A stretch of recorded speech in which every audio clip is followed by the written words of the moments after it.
Alright, let's try this. Maybe this will work?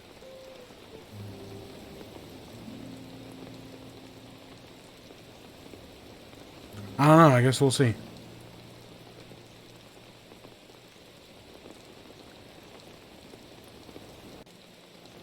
Fuck.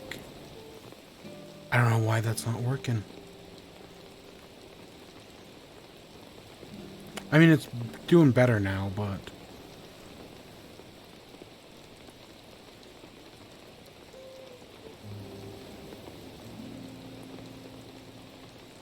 Alright, let's just get into it, I guess, and... I mean, fuck it, we'll figure it out as we go into it. We're playing Luigi's Mansion tonight, so... I mean... GameCube... If we hit over here... So, Nintendo Switch Online added Luigi's Mansion. For a second, I thought about maybe doing... Because I didn't know they did the European one as well. We could... Because I want to say one of the boss fights is different in the European version. Yeah, let's not worry about it. What is it? Okay, there we go. Alright, so we're doing... It is Halloween. You know, how often does this show land on Halloween? I don't think it did last year. I know at some point we did Five Nights at Freddy's. I just don't remember when that was. But yeah, just, you know, complete happenstance, we landed on Halloween. And I was like, I know it's already late, you know, I was doing other things. But I was like, yeah, you know what, it's still Halloween, fuck it, let's do it. And then they added Luigi's Mansion, perfect timing for Nintendo Switch Online, kind of like when 3 launched. It still kind of blows my mind that Sunshine isn't on Switch Online. Like, that seems like one of the most obvious games in the world. Because it's a fucking Mario game. But nope. So, yeah. Quick Luigi's Mansion. I've actually played this game a bunch. Back in the day, I used to kind of play it yearly. I've played this game once since 3 came out. Because I used to play it like yearly-ish. I used to alternate between 1 and 2 for a while. And then when 3 came out, I was just kind of like, yeah, you know, I enjoyed 3. I think I'm good. And then I've touched the game once since then, when I picked up the 3DS version like a year or 2 ago. I played the 3DS version. The 3DS version is fine. Like, I didn't hate it or anything. Just don't play it multiplayer. I guess the multiplayer in the 3DS version is awful, all things considered. But other than that, I enjoy the 3DS version. Fine enough. But that was, you know, that's been a few years. It was definitely long after. It was like 1 or 2 years ago now. But yeah, other than that, I do like these games. I used to do 1, 2, 3, right? Because I like 2. I'm one of the people who defends Luigi's Mansion 2. And then the Switch version came out last year, and it kind of opened my eyes that, like, you know what, maybe other people were right about Luigi's Mansion 2. Luigi's Mansion 2 is not that good. It's not a bad game by any means. It's just very decompressed. Like, it was designed on the 3DS to be like, oh, well, you know, you're on the, like, bus to school, do a single mission, and then, you know, you don't have to play the game until, like, another day. Compared to this game where you can do the entire thing in, like, a single thing. In a single sitting, because this game's short. And then 3 is a lot longer, but, you know, it's got a lot more to do in it. 2 has a good chunk of stuff to do, but it's constantly, like, stopping you. It has Pokemon amounts of tutorials. Like, seriously, Luigi's Mansion 2, for fucking Luigi's Mansion, somehow has as many tutorials as, like, a Pokemon game does. EGAD's constantly calling you up on your dual screen and interrupting you, and it's super annoying. You're constantly being pulled out of a mission. Like, I kind of wish that with 2, they had just remade it, and instead of pulling you back to the lab after every mission, it was just, oh, you complete the mission, oh, the mansion is changing. Because sometimes the mansion does have to change. Like, they could have, there's a way where they could have organically remade 2, kept all the levels the same, but it involved less of you, like, going back to the EGAD's lab to, like, collect your resources or whatnot, whatever the bullshit was. Because there's a good game in there. I like a lot of the theming. I like the new mansions. It's just so decompressed that it's just not as fun to play. So yeah, and then 3, 3 is one of the few games, because in our modern culture, for some reason, everybody cares about, like, game per price. Like, how much money are you spending on a game versus the price of the game? Like, there's a whole thing with Shizzes, the guy who does Boundary Break this week.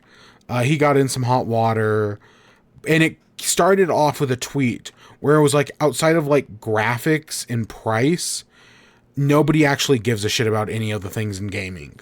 Like, when it comes to, like, complaints about gaming, it's just those, like, 2 or 3 things. And yeah, kind of rightfully so. I actually agree with the original statement that, like, that's it, that, like, gamers only care about, like, graphics and price and don't actually give a shit about whether the game plays good or not. Like, that's all people complain about.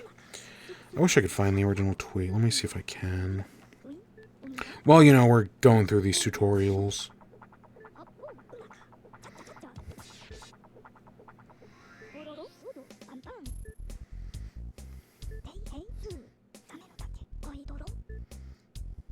I would not be surprised if it was deleted.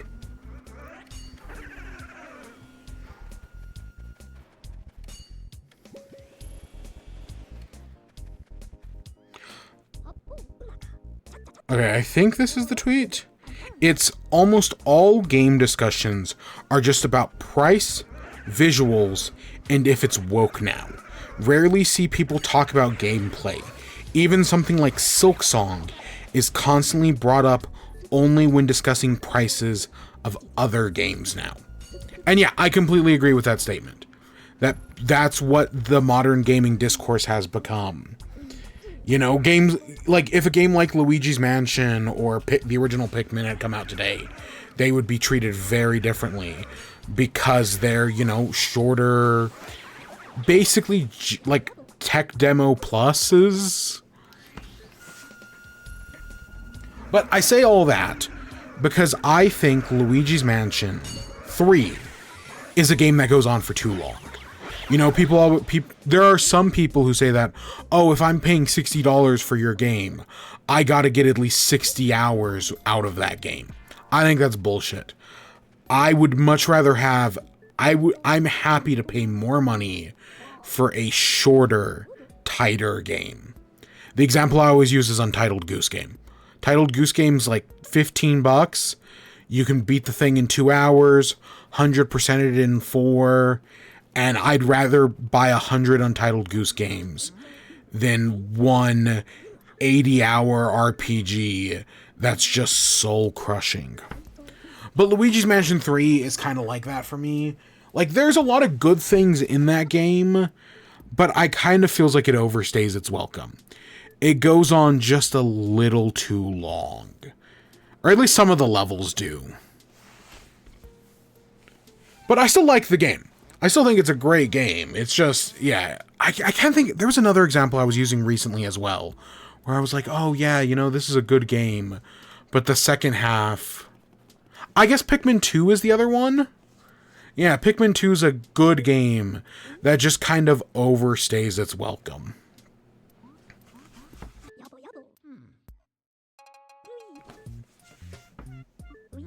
So, for the show tonight, I don't know. My goal is to get to Boolossus. Boolossus is, I think, the third boss. I don't want to do the Blackout, because I remember the Blackout being a whole thing. I don't even want to worry about that. We will, I know we were working on Kirby's Epic Yarn. We'll get back to that. I just couldn't resist the Halloween thing. And we're probably going to get, like, if we get to Boolossus, I think that's, like, halfway. Probably a little more than halfway. So, if we can do that, that'd be nice. We do half the game today, half the game tomorrow. That'd be cool.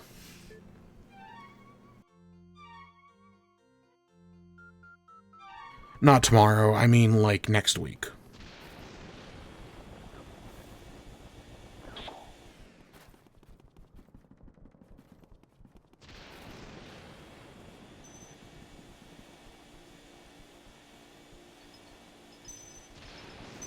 I remember. I was like, I remember there being money in the chandelier. I don't remember that. I more or less remember, you know, we'll probably go for 2 hours.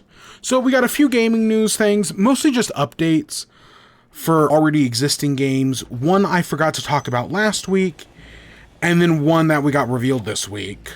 Both Nintendo related, obviously. And that's all I got for gaming news. It's not much, really. And for WIBE, I got a bunch of stuff. I got a food thing, Pokemon, movie, Ghostbusters, and then I got a bunch of books. You know, between playing Pokemon, still working on Silk Song, and other things, I've just been listening to a lot of audiobooks. Because, you know, I guess I'm not off that dungeon crawler Carl high yet, of like, oh, that was, you know, a 28-hour book. So now, you know, I'm basically done another 28 hours of reading. So we'll talk about that. I got a few other things. We'll talk about the movie Tangled in there at some point. It's relevant to the book stuff. So, yeah. So I guess let's get into gaming news first. So our big 2 stories are all just updates. The first one is Pikmin, and then the second one is Animal Crossing. Both games are getting updates way after, you know, Pikmin released in 2023 and Animal Crossing released in 2020. But in, like, late 2021, I want to say November, they announced that, hey, this is the final update for the game. And then, surprise, surprise, it's getting another update. So we'll talk about both those things, and that's it. I can't really think of anything else that's happened this week. Yeah, nothing major. I mean, okay, there's probably something I'm definitely forgetting, but nothing that, you know, rings a bell off the top of my head. Yeah, I didn't really... I'll be honest, I didn't really look at the news this week. It was just like, I added these 2 stories as they came up, and I didn't really even think about anything else.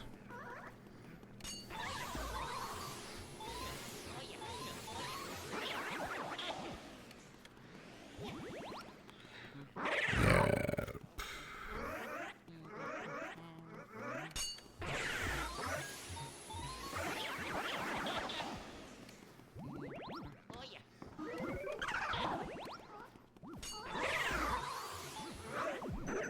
Yeah, I legitimately think that's it.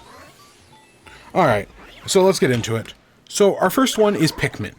You know, Pikmin got its big release in 2023, Pikmin 4. Went on to, you know, pretty decent success, sold a few million copies, which by Pikmin standards, that's pretty good. And then that was kind of it. We never got any DLC. I don't think we got any major updates or anything. That was kind of the last we heard about Pikmin. And I was really hoping that we were going to get a big Switch 2 update. Like, my personal dream had always been, hey, Pikmin 2 Switch update that adds in a roguelite mode. That, you know, you're going into randomly generated dungeons and trying to collect as much treasure as possible. Because, I mean, look at all these other games that are getting roguelite modes. I mean, Splatoon got a roguelite. Donkey Kong got a roguelite mode. Pikmin getting a roguelite mode makes sense. Honestly, they could do a separate Pikmin spin-off game that's just, you know, Olimar's Cave Crawlers. Of course, my other idea had been a remake of Pikmin 2 in Pikmin 4, Kind of like how Pikmin 1 was remade in Pikmin 4. I think that would have been some fantastic DLC as well. And then none of it ever happened. And then they did all the Switch 2 announcements of like, hey, here's some games getting Switch 2 upgrades. And somehow Pikmin just never came up in any of that. So I was just kind of like, okay, you know, maybe they're working on the next one. And then last week, because this was going to be a story last week, and I just completely forgot, you know, we were so busy talking about, what, Superman, I talked about Batman v Superman for like an hour. I talked about Kirby for an hour. That I just kind of forgot to put Pikmin in there. Like, I think this is such a nothing update. I legitimately think, oh, this is something that exists. That I totally forgot it even existed when it came to the show last week. Not that I'm not happy we're getting an update. I like that we're getting an update. It's just, I want it all. You know, I want more. You know, what's the... I don't want to say I've greed that... Oh, what's the line? There's a classic line that's like, oh, would not be satisfied with all the riches of heaven. Like, I'm not saying I need all the riches of heaven when it comes to Pikmin. But, you know, I would have liked a little bit more. Now, of course, we could get more stuff in the future. I'd like to hope they're working on Pikmin 5. But we'll just kind of have to wait and see. So the first thing revealed is, hey, they're adding a photo mode to Pikmin 4. I actually kind of am surprised that that wasn't already there. Basically, every Nintendo game now launches with a photo mode. I can't think of the last Nintendo, like, big Nintendo game. Because Pikmin's a big Nintendo game. You know, Pikmin went from this rinky-dink franchise on the GameCube to selling a few million units, and now being one of Nintendo's top 5. At least that's how they treat it. Because things like Pokemon and Kirby kind of don't count. Just by... And that's not me, like, asserting my, like, Pikmin fan bias. You know, this isn't me, like, pulling an Arlo. Legitimately, Nintendo puts Pikmin as number 5 in their big 5. Like, that's not a joke. They legitimately do that. So yeah, a photo mode just kind of surprised, because, you know, Mario has a photo mode, Zelda has a photo mode, Animal Crossing has a photo mode, Splatoon has a photo mode, kind of. You know, it's not like during the matches or anything, but it's there. Pokemon has one. Okay, there. I had a popcorn kernel stuck in my teeth. So yeah, there, you know, it's another game getting another big update. Or, you know, getting a thing. Of course, you know, you got the field camera. You can do it while you're out and about. And you can add stamps and frames.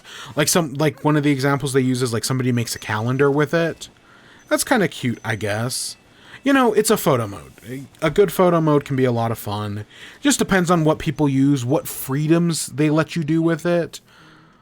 Like, I'm not going to say Animal Crossing is perfect, but like compared to Zelda, oh my gosh, Animal Crossing is so much better. And then I kind of hate that Pokemon's, when you turn off the frame, it doesn't get rid of the center, like the centering thing in Legend ZA. That's kind of dumb. I don't know why they did that. Because there's a button specifically to turn off the frame, except for that one thing. Like, if you have a photo mode in your game, you have to have one of the options just completely turn off the UI. Like, all the photo UI elements. If you don't put that in there, you've messed up. Animal Crossing learned that. Because originally it was a bug, and they realized, like, oh, this bug is so good, we might as well just make it a full feature. So, yeah. But no, a photo mode makes sense. I mean, there was a camera in Pikmin 3. Next up, they added Decor Pikmin. These are cute little Pikmins who are wearing costumes. If I had to compare them to anything, they remind me of the hats in Bugsnax. In Bugsnax's big update, they added hats, where you could find these Bugsnax that are wearing these special hats, and once you capture that Bugsnax, you unlock that hat. And there's a little photo that kind of gives you hints on where to find the next hat. It was a cute little thing. It doesn't really add much to the game, but it's neat that it's there. This kind of works the same way. There's decor Pikmin hidden in each level, and you can, when you add them to your party, you unlock that like special Pikmin. There are little hints that tell you like, hey, here's an image where you could find the decor Pikmin. It's cute.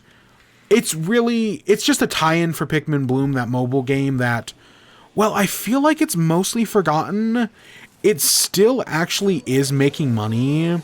Like, nobody talks about Pokemon Go anymore, but Pokemon Go makes like $1 billion a year. Sure, does Pokemon put any of that back into the budget of their games? No, ZA only had like a $13 million budget. But that's still how it works.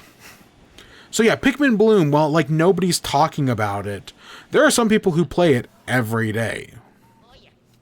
You know, it's not like me and the Pokemon Pocket Card thing, where I talk about that all the time. Oh, by the way, the 1-year anniversary for that just happened, and there was a big new Mega Evolution update. And we probably should have checked it out tonight, but I was tired. You know. Maybe next week we'll check it out. I might also have a topic of the show next week, because I was going to do something tonight, and I just ran out of time. Because, yeah, there was almost a topic of the show tonight. Almost. Are we already at Chauncey? I feel like that's so quick.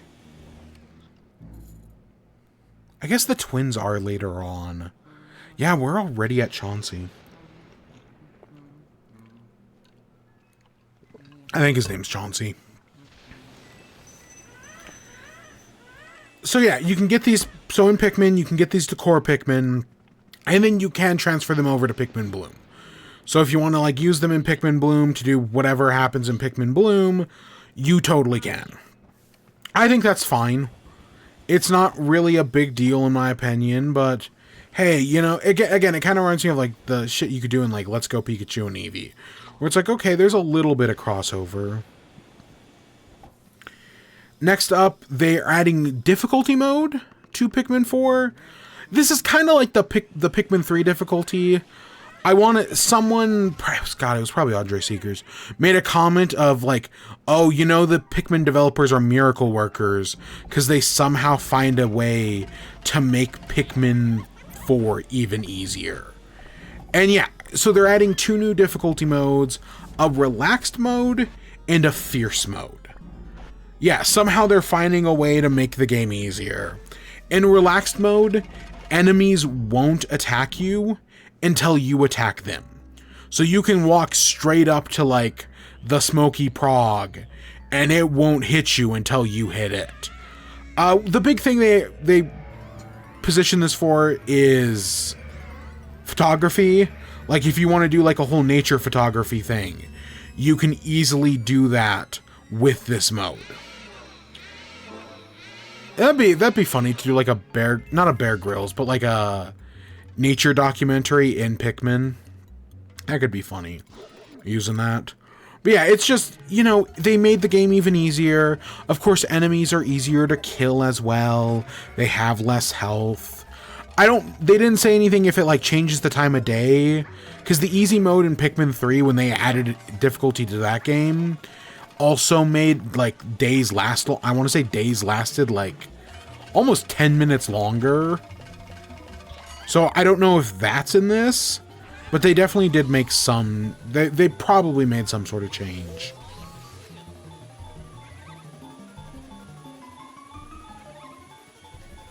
And so the harder difficulty is called Fierce Mode. And all they said is that it makes the game more challenging. What does that mean? They didn't say. All they said is it makes the game more challenging. If I had to guess, again, shorter days. I want to say the like ultra spicy mode in Pikmin 3 cut days from like, again, I can't remember if it was 13 or 15 minutes as the default. And then it was 15 and they cut it down to 13. It made days shorter. And then of course it made enemies have more health. And you know, they're able to kill Pikmin quicker. It's not actual difficulty. Like, I know actually a lot of people don't like Pikmin 3's difficulty modes because they just like, oh wow, you have less time in a day. Oh wow, enemies have more health. Like, that's not actual, like, good difficulty. Like, they didn't add more enemies, they didn't do anything more, like, spicy, you know, to actually make things more interesting. It's just, oh, it takes longer to kill enemies. Like, I know people are disappointed with that. And it's probably going to be the same thing here. Like, there is someone who made, like, I think there's a mod for Pikmin 3 called, like, Maximum Spicy, which the whole point is actually making the game more difficult. So I doubt this is going to be that. The one thing I really want from the Fierce difficulty, let enemies respawn. Because for some reason in Pikmin 4, enemies don't respawn. Once you kill an enemy, it'll never come back. And that really makes the overworld feel like kind of barren. Because in most Pikmin games, I want to say enemies respawn every like 3 days, or maybe it's every time you go to a different area. There's definitely something that, like, I want to say it's every 3 days. Enemies will, like, any enemy you killed, with the exception of like bosses, will come back. And yeah, I definitely feel Pikmin 4 should, for some reason, it just didn't do that. Again, the joke of they somehow managed to make the game even easier.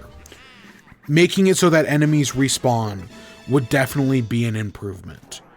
It wouldn't actually make the game that much harder, but it'd be a nice thing to do.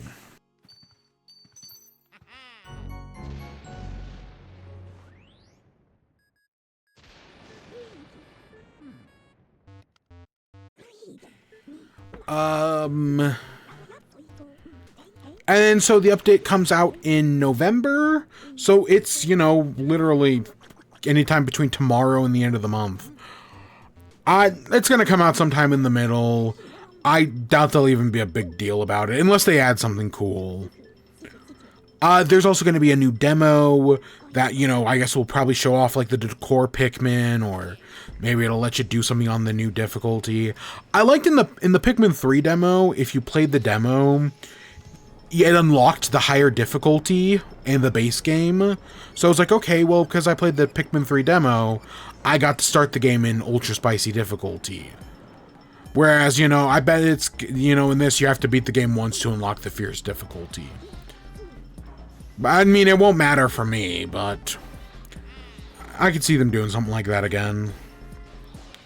And now, the one thing that's not in this update that really surprises me, no Switch 2 stuff. As far as I can tell, this is coming to both the Switch and the Switch 2. There is no Switch 2 update, you know, they're not doing improved graphics, 4K visuals, no frame rate boosts or anything like that, no HDR. Yeah, there's no mention of Switch 2 in here. This is an update that works for both Switch and Switch 2. Because I don't think Pikmin 4... I know Pikmin 3 got a Switch 2 upgrade. But I want to say the reason we got a Pikmin 3 Switch 2 upgrade was because at launch, for some reason, Pikmin 3 was broken on Switch 2. Like, it wasn't working, so they had to put out an update to fix it. Kind of the same thing with, like, the 3D All-Stars collection. Like, that got an update this week, just to, like, improve stability and whatnot. For some reason. I'm not entirely sure, but they did it.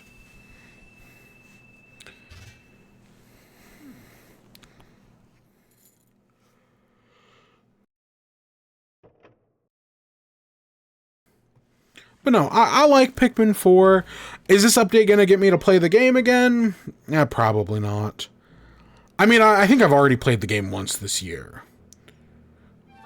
So, I don't think I will, but you never know. Played the game a bunch, you know. I speedrun it for a while. Not that I was ever good at it, mind you.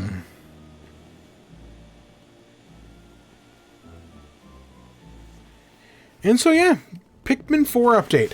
I really do hope they're working on Pikmin 5. I'll say the same thing for the Animal Crossing story as well. I just hope they're working on the next game in the franchise. Because, you know, the previous one did good. So just give us the next one. Honestly, I'd much rather just have the next one than them just going back and making, doing it again. That doesn't mean that much to me. Just give me a new one. Which, I guess, speaking of which, so Animal Crossing New Horizons, back in like November of 2021, November 2021, they announced the big 2.0 update that added the Happy Home Paradise DLC, and at the time, they said that was going to be the last update. Because, looking back on it, Nintendo did not expect Animal Crossing to become the biggest thing in the world. Nobody could have predicted the COVID pandemic that happened like the week before Animal Crossing came out. And when that happened, people had nothing better to do than play Animal Crossing. And because of that, the game sold like 30 million units. Nintendo did not expect that. They never expected that game to do that well. They were treating it like any other game they make. So when it kind of blew up, instead of like pivoting, like, when Mario Kart World got delayed because they didn't have the hardware, Nintendo pivoted and were like, okay, let's do some DLC for 8. Even though 8 had been out, not 4, probably closer to like 6 years at that point. Yeah, no. I kind of wish that once Animal Crossing blew up, Nintendo was just like, yep, let's pivot. Let's just keep giving this game more bigger updates. And it just didn't happen. And it kind of sucked. I know some people, I'm not going to name any names, will say that Animal Crossing New Horizons released unfinished. That it is an unfinished game. I vehemently disagree with that. The game is definitely finished. You're just not happy with the amount of content in the game. That's your problem. It's a finished game. You just wanted more. To be fair, I kind of wanted more as well. But that doesn't mean it's unfinished by any means. Well, this week, just randomly out of the blue, we got an announcement that, hey, guess what? Animal Crossing is getting a Nintendo Switch 2 edition. They're also getting a free version 3.0 update. Just randomly, for no reason. I get it. Animal Crossing is part of Nintendo's Big Five. I'd argue it's their third biggest franchise behind Mario and Zelda. At least that's what the sales numbers tell you. So, of course, I understand them maybe they did pivot with New Horizons and just waited another 3-4 years to actually do anything about it. Because maybe we'll get a 4.0 update. I doubt it, and I'd much rather have them working on whatever the next Animal Crossing game is, but I guess we'll see. So we're going to talk about the 3.0 update, but I want to talk about the Switch 2 version first. So, of course, it's going to have enhanced visuals, 4K resolution, HDR support, all that stuff that you'd expect from the Switch 2 port. The one thing it does not have is 60 frames per second. It is still locked at 30 frames. And can I be honest? I don't need 60 frames in an Animal Crossing game. What am I going to do with 60 frames? Like, the game, I get it. The game's not, like, super intensive, so it shouldn't be that hard. But the last Animal Crossing stream I did, we had so many paintings on the island that it was lagging the game anytime I went over to the eastern part of my island. And it's clear that Nintendo values stability over, having that, performance over fidelity or whatever it is. That they'd rather have the game be consistent than be nice occasionally. Which, to be fair, I think is the right way to go. But I don't need 60 frames per second. Like, I understand in, like, shooters and whatnot, where you want quick response times and everything. But this is cozy village simulation game. I don't need 60 frames per second. I don't think... I've seen some people like blow this out as like, oh, this is such a big deal. The game's not at 60 frames. I don't think it matters. I guess it would be maybe nice to give people the option between performance and graphics, but at the end of the day, I don't think it matters. I don't think this is that big of an issue. After that, they talked about Joy-Con mouse controls, that they're adding so you can use the Joy-Con mouse in your house to like redecorate the house. So that way you can just quickly move items around, select. It's a simple thing, but it's nice. You can use it to make custom designs. I'm kind of surprised Splatoon didn't get that. As far as I know, Splatoon 3 and its Switch 2 upgrade, they didn't add the ability to use the mouse on like the messages, on like the board messages. That would have been cool. They might do that in the future. I doubt it. Because there's a Splatfest theory that we'll talk about later. But no, I think the mouse is good. You can do messages on the bulletin board, which, hey, you know, to be fair, these are the same developers, so this might just be proof of concept. But no, I think the mouse feature is a good one. I saw somebody, this is probably kind of funny, where they were talking about how, like, oh, well, maybe we should be able to use mouse controls for, like, terraforming. Like it's Roller Coaster Tycoon or Sim City. And I don't hate that idea, especially on, like, the Slumber Islands. We'll talk about it. But I don't really need that. They're adding a new item called the Megaphone, and you can use the Megaphone, and it uses the mic on the Switch system, and you could call out, like, hey, Pietro, where are you? And Pietro in-game will respond, I'm over here. So that way you can easily find your other villagers. I want to say this was in the 3DS version. This very much sounds like something that was in the 3DS version of like a, hey, you know, call out for your other villagers.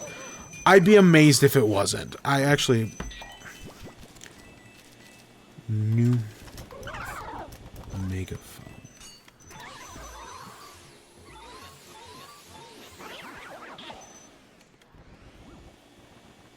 Yeah, it was in the 3DS version. Okay. I was like, this seems familiar now that I'm talking about it. So yeah, I think the Megaphone is fine. Does the technology work? I don't know. It's probably better than it was on the 3DS, but I doubt it's perfect by any means.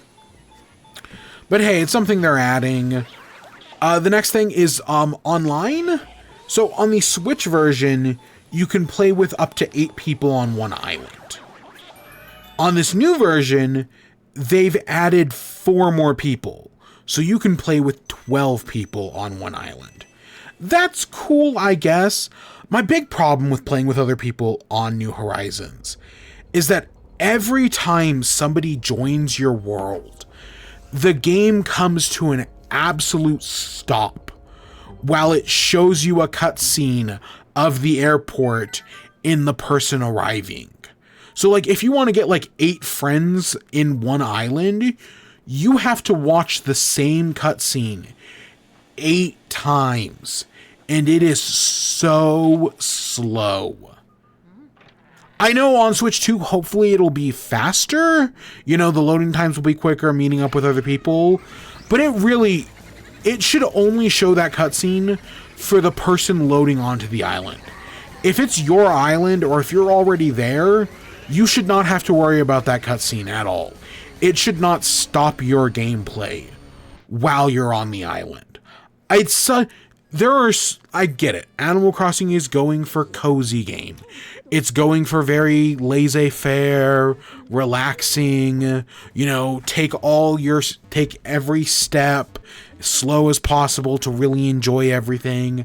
I get what the game is going for, but it's just so slow sometimes. That's a genuine complaint. Is sometimes the game is just so... I don't want to say bloated. Decompressed. I guess I'll use the word decompressed. It is such a monotonous game sometimes.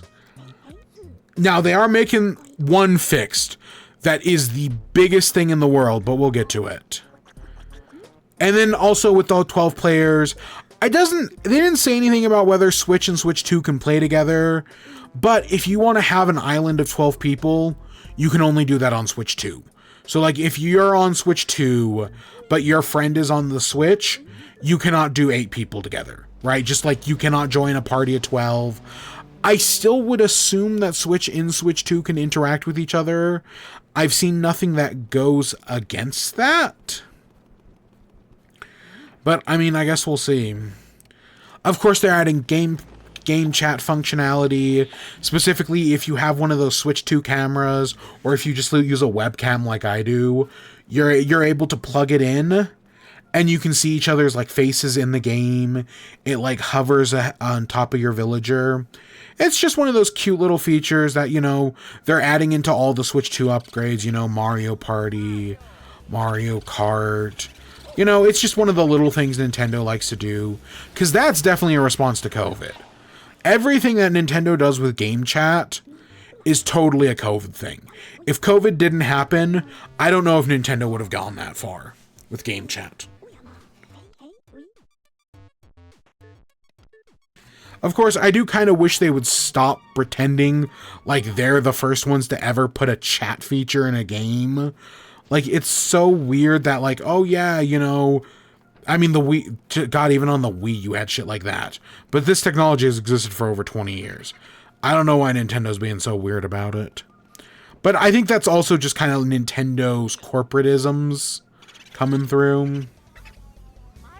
It's the Game Boo. And we lost it immediately.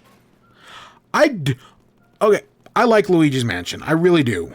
I do not like the boos in this game. The fact that they're able to just get away from you so easily, go from room to room. I definitely like what the sequels did, where you have to like suck them up and then you bash them around. That just, yeah, they might still be able to escape, but they're not nearly as annoying as that, where you get like 2% off of them and then they just run into the other room.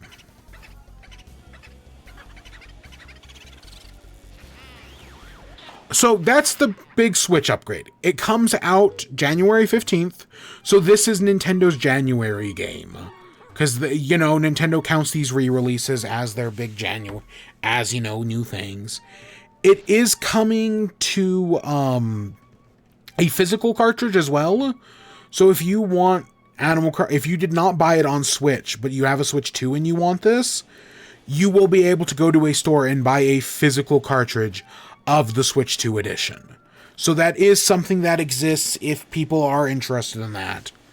And for the price, every other Nintendo upgrade pack has costs between $10 and $20, you know, depending on the amount of content they add. Like, games like Zelda were like $10 because they didn't really add much. Or, you know, it was just like improved visuals and whatnot. And I guess the notes thing, which is actually whatever, you get my point. Whereas, like, if they're making it like a DLC, that usually costs $20. So, like, the Kirby upgrade pack, that cost $20 because that included a whole new, like, mini DLC campaign. Whereas, like, the Pokemon upgrade or the Metroid upgrade are just, like, $10. Whereas Mario Party, I think, was $20 because it included that whole roller coaster thing and that Bowser Party that, you know, you do once and then you completely forget about.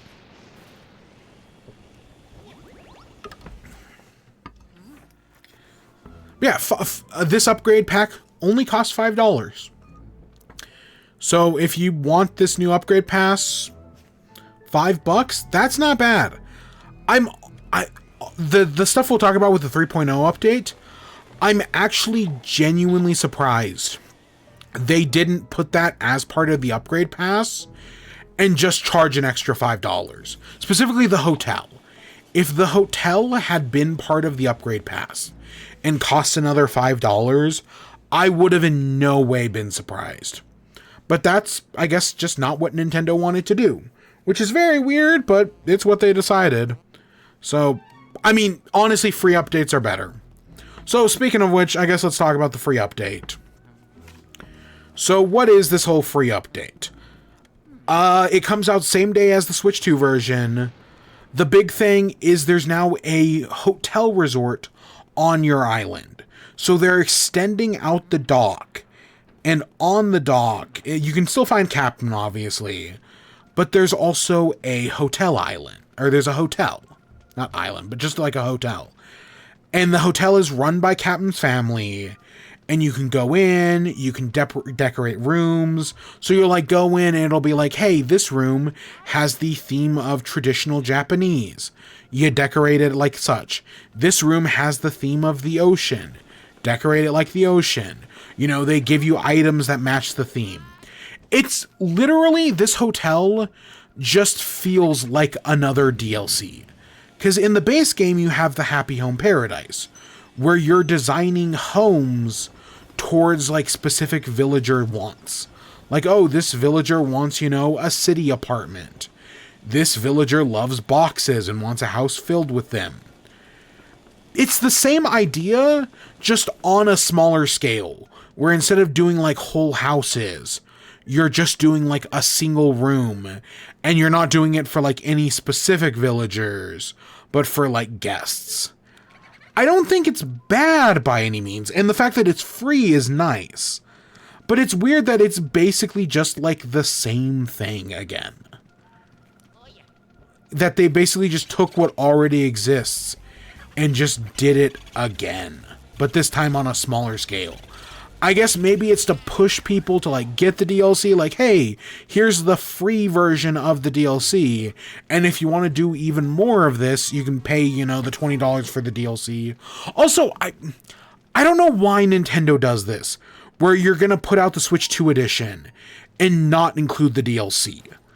Like, if they had put out, hey, here's the Switch 2 edition, and it's $20, but it includes the DLC now. I guess we can only do these when the lights are off.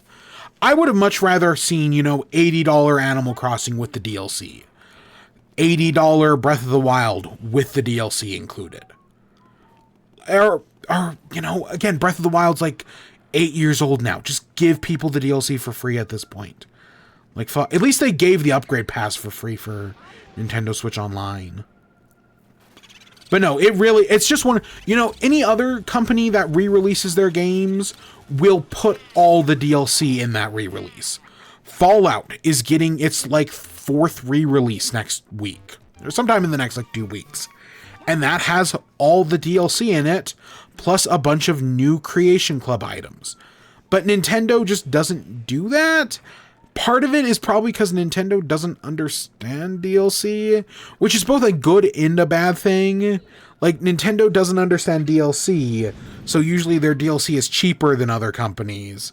But they also do these weird-ass decisions that I don't really get. Except for the fact that they're Nintendo decisions. So, yeah. But no, I think, okay, hotel, cool, whatever. For decorating these rooms, you can get hotel tickets, and kind of like the Happy Home Paradise, there's a little shop that you can spin the tickets on that'll have custom, like, souvenir shop items that you can get, stuff for decorating rooms. You know, all that's cool. You can scan amiibo cards to bring in, like, custom guests to stay at the hotel. Yeah, that makes sense. That seems like something they do. And then there, in the hotel lobby, there are mannequins. So in the hotel lobby, there are mannequins that you can dress up in custom outfits, and then yourself, people visiting your island, and then people, you know, your villagers and people staying at the hotel can dress up in these custom outfits that are like summer themed and whatnot. I think this is a good idea. That's fun, you know, getting everybody on your island in like the same outfit. But please, Nintendo, let me buy a mannequin that I can put in my house and put clothing on. One of the biggest, if not, in my opinion, one of the biggest oversights in the game is that there are no mannequins in the default game. Instead, if you want to display clothing, you can either put it on a little display stand or you can put it on a wall. I don't know why there are not mannequins in the default game. Like, it's such a simple idea that should, you know, it just allows for more creativity and more customization. And for some reason, they just didn't do it. Especially because I'm like 90% sure there were mannequins in the 3DS version. Nintendo, let me buy mannequins for my house. Let me get a Minecraft armor stand. Please. I have so many custom outfits that I want to display, and I can't do shit with them because of that. They're all just like hanging on a wall and they don't look as good. And then let me go up to the mannequin and like quick change my current outfit with the mannequin outfit. That'd be cool. But whatever. Next up, as part of the hotel thing, another way to get hotel tickets is that there's like this little like shop at the hotel pier, and it'll ask for custom DIY items to sell to other people. So like the example they use is like, hey, it wants 3 dressers. So you can make the dressers at a crafting table, put them in, and they'll be sold. I don't think you get any money from it, but you get hotel tickets. That's not the that's not the big deal. This, you know, having like little like DIY quests, that doesn't really matter. What matters, and they don't even fucking mention it in the trailer, we can now multi-craft. Another one of the biggest problems with New Horizons is the fact that you have to craft one item at a time, as slow as possible.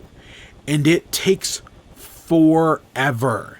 Any competent game developer would put in a multi-crafting system.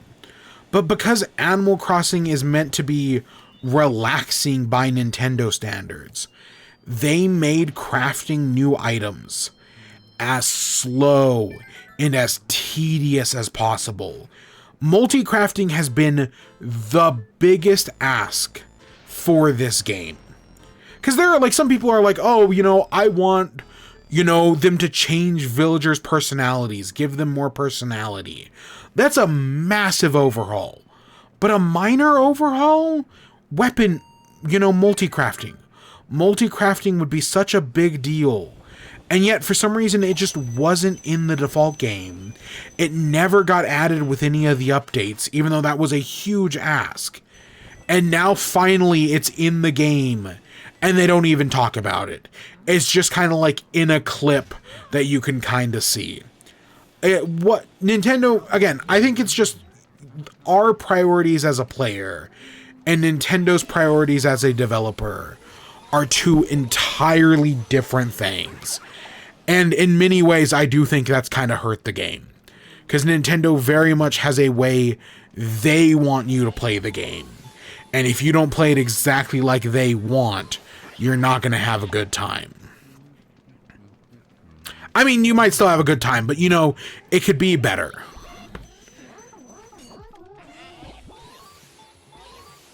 So, no, out of everything in this update, I think multi-crafting is the biggest deal. That's huge. Hopefully, you'll be able to multi-craft everything. Hopefully, it's not just limited to, like, a few items or, like, quest things. I'd be so pissed if it was like, oh yeah, you can only multi-craft when you're doing a quest. Like, no, you better be able to do everything. But I guess we'll just have to see. Next up there, they talked about they're upgrading the storage limit in this game again. So in the previous one, the storage limit is 5,000. In the last update, they made it, yeah, they upped it to 5,000.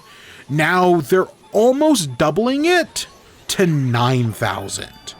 There are 2 new you can get a 7,000 upgrade and then a 9,000 upgrade. And now in this new upgraded storage, you'll be able to store trees and flowers. Because you can get trees and flowers in your inventory, but they're some of the only things you can't store. So you will now be able to store them. That's nice. That's a good quality of life feature. Even though I do worry about just completely filling my thing with, like, flowers.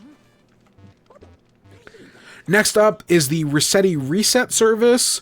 So Resetti's finally in the game. Because Resetti is such, like, a popular Animal Crossing character. And it was weird that he was just completely absent from New Horizons. For the most part, it is heavily implied that the rescue service is run by him. but he never shows up in the game. So now Rossetti will be in the game, and he'll have a reset service where you can pay him money and he'll clean up an area, he'll clean up your beach, or he will clean up the entire island. So if you know, for people who are coming back to the game and are like, oh, well, you know, I want to basically redo my whole island, but I don't want to tear everything down. Or maybe, you know, I want to redo like my front yard of my house.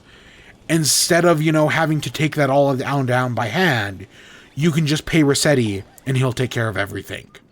That's a nice quality of life feature. Just, you know, a way to get people who haven't played the game in years back into it and allow them to do something entirely new very quickly. I think that's a good feature. He can also clean up custom designs. He can clean up flowers. So anything, yeah, you don't want. And then everything he picks up doesn't get destroyed, just gets put in storage. That's the right way to do it.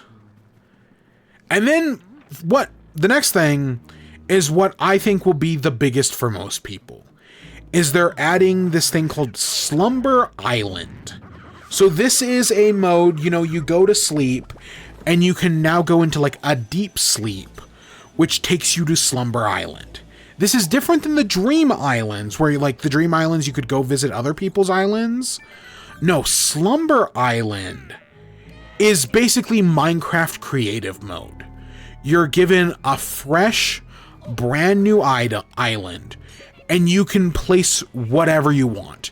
If you've collected the item in the game, you can place it down, you can do custom designs, you can put things wherever you want. You want to build bridges, you want to build inclines, you don't got to pay money for it, you can just do it. It's creative mode. Or I guess it's also like playing The Sims with unlimited money. And I'm going to be honest, I think that sounds great. I definitely think giving people just, you know, creative mode. Because that's the thing, one of the things that people don't like about New Horizons. That compared to previous Animal Crossing games. It's personally, I think it's good. But I know other people don't like it because it's not like other games. Is that what Animal Crossing New Horizons did is that it put a lot of focus on customization. Like, New Leaf played around with customization. You know, you were the mayor, you could do public works projects. New Horizons went all out. You could customize everything. Sure, it's not as in-depth as like something like The Sims, but it's still got a lot of customization and flexibility. And some people don't want that in an Animal Crossing game. But I think it's great. And adding what is basically creative mode is the pinnacle of that. Being able to build whatever you want, however you want. You know, you could place down trees of different sizes. Do I wish you could like choose what items get placed in the trees? Sure. You know, you can do flowers, you can do bushes, you can edit the terrain, you know, get rid of things, add things, remove things. Full freedom and flexibility. Like creative mode in Minecraft. Might as well just go here now. I think this is great. I think this is fantastic. You can change the time of day in the weather. So if you want a dream island that's constantly raining because it's the aesthetic, you can do that. If you want it to always be night on your, you know, dream island, you can do that as well. You can bring in your residents. I'm going to guess when it says bring in your residents, it's less like your normal island and more like they're like mannequins. They're, you know, they're just in your dream. So I don't expect them to be like fully fleshed out villagers. I think they're going to be more like props or dolls. Kind of like you're doing like a Sims thing. I know some people aren't going to be happy with that, but I think it's fine. And then the big thing, on top of all this creative mode stuff, you can do multiple islands. For the first time in the series, because one of the big things people want is the ability to have more than one island per system. And in this, you will be able to have multiple islands. Specifically, you can have up to 3 slumber islands. It says, from what it sounded like, it was per player. So, like, if I have 2, let's say, like, me and my partner both have an account on my Switch.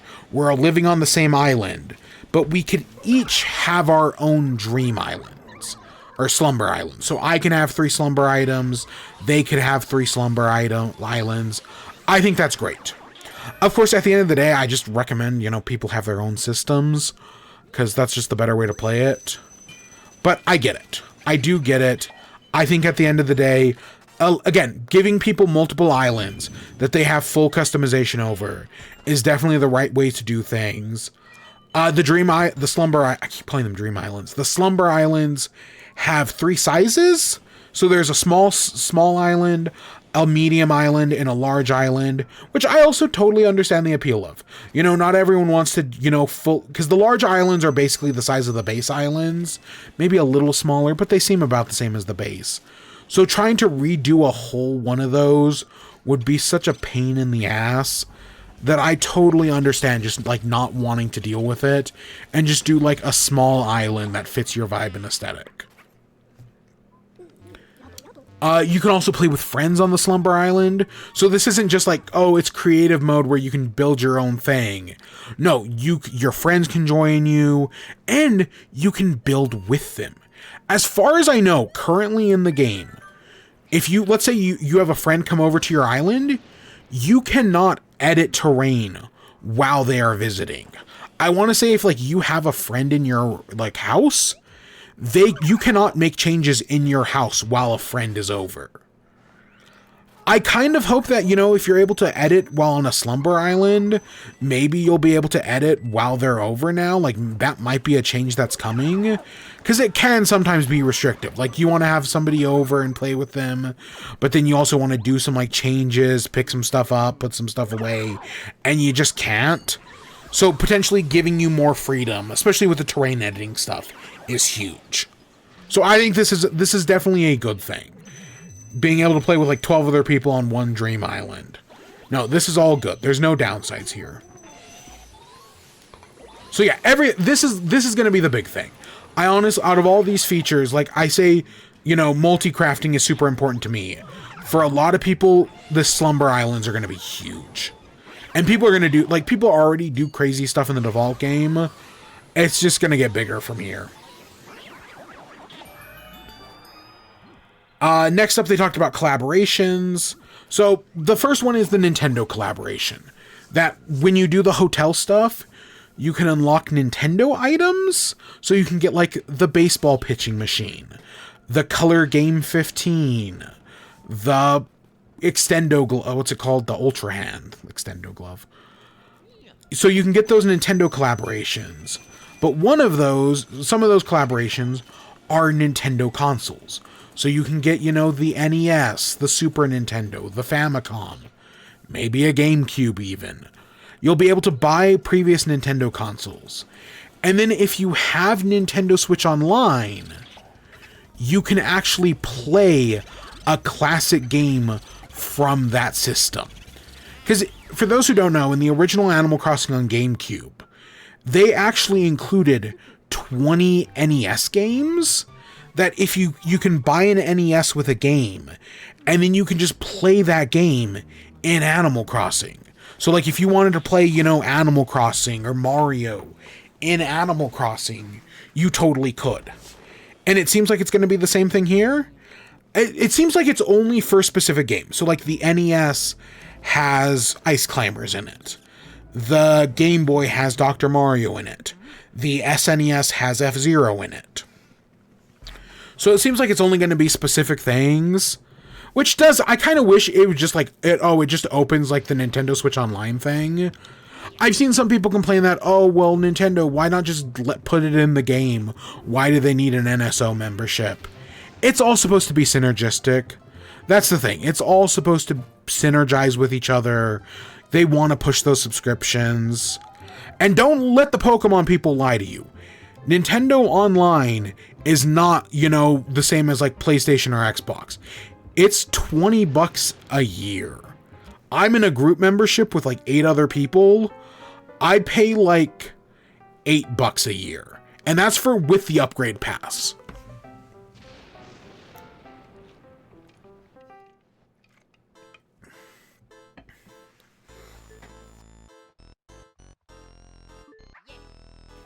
So yeah, I think all this NES stuff is neat. You know, it's a throwback. It's not a big deal, but it's neat nevertheless. Of course, that's not the only collaboration. If you don't know, I think last year, Nintendo and Lego worked together to make a bunch of Animal Crossing sets. It might have been 2 years ago, actually. So there's a bunch of Animal Crossing Legos, and now there are going to be Lego items in Animal Crossing. So, like, you can get, like, a fireplace, a bed, a couch. If you want to make a room entirely out of Lego, you totally can. I think this is a really cool collaboration. I don't think Animal Crossing has ever done, like, a third-party collaboration. Like, I know Splatoon has done, like, anime collaborations, but I don't think Animal Crossing ever has. And not that I can think of, mind you.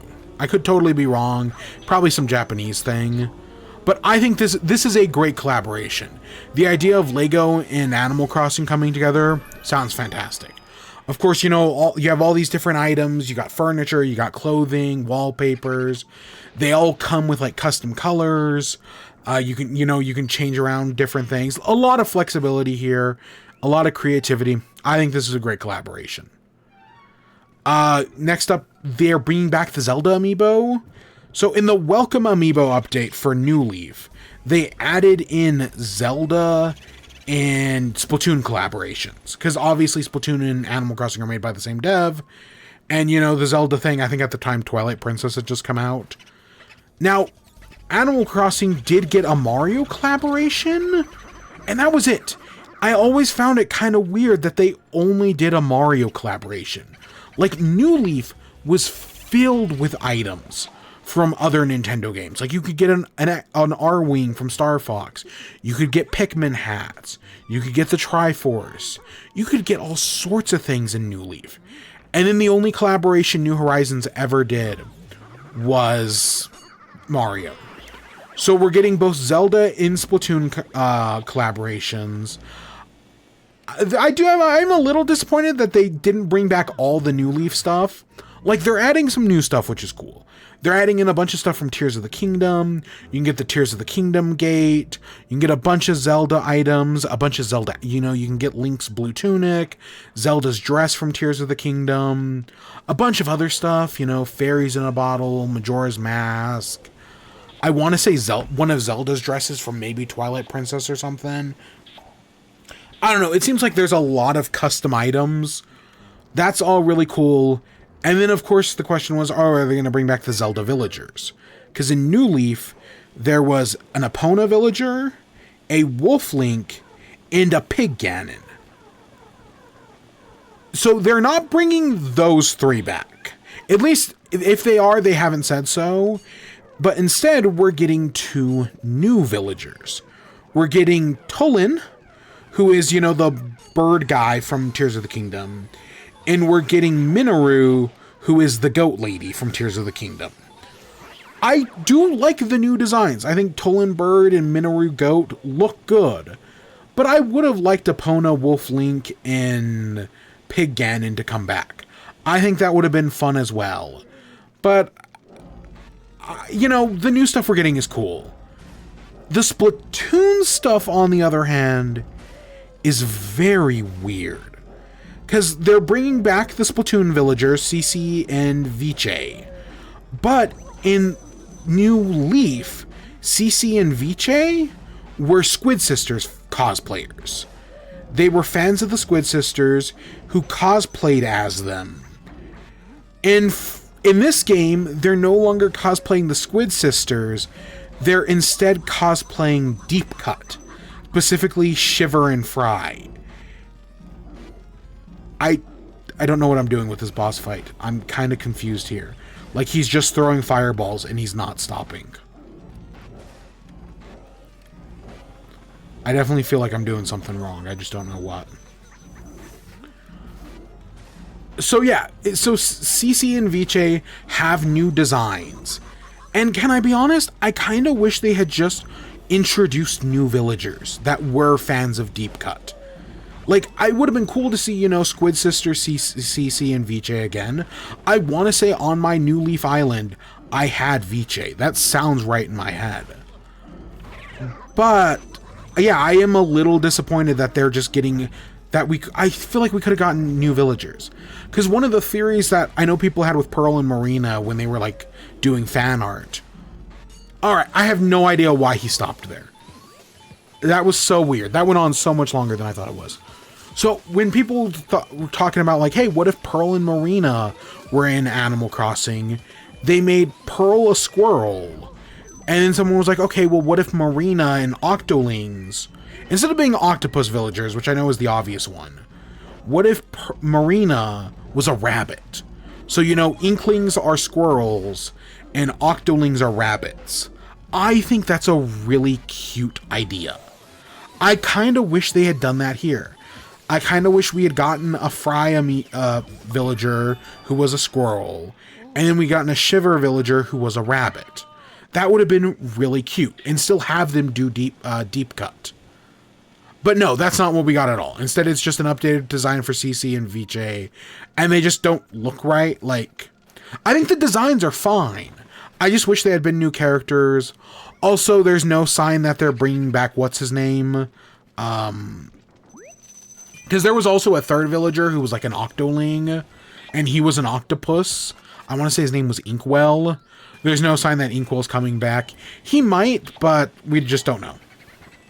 Now, what about if, you know, they have Shiver and Fry, what about Big Man?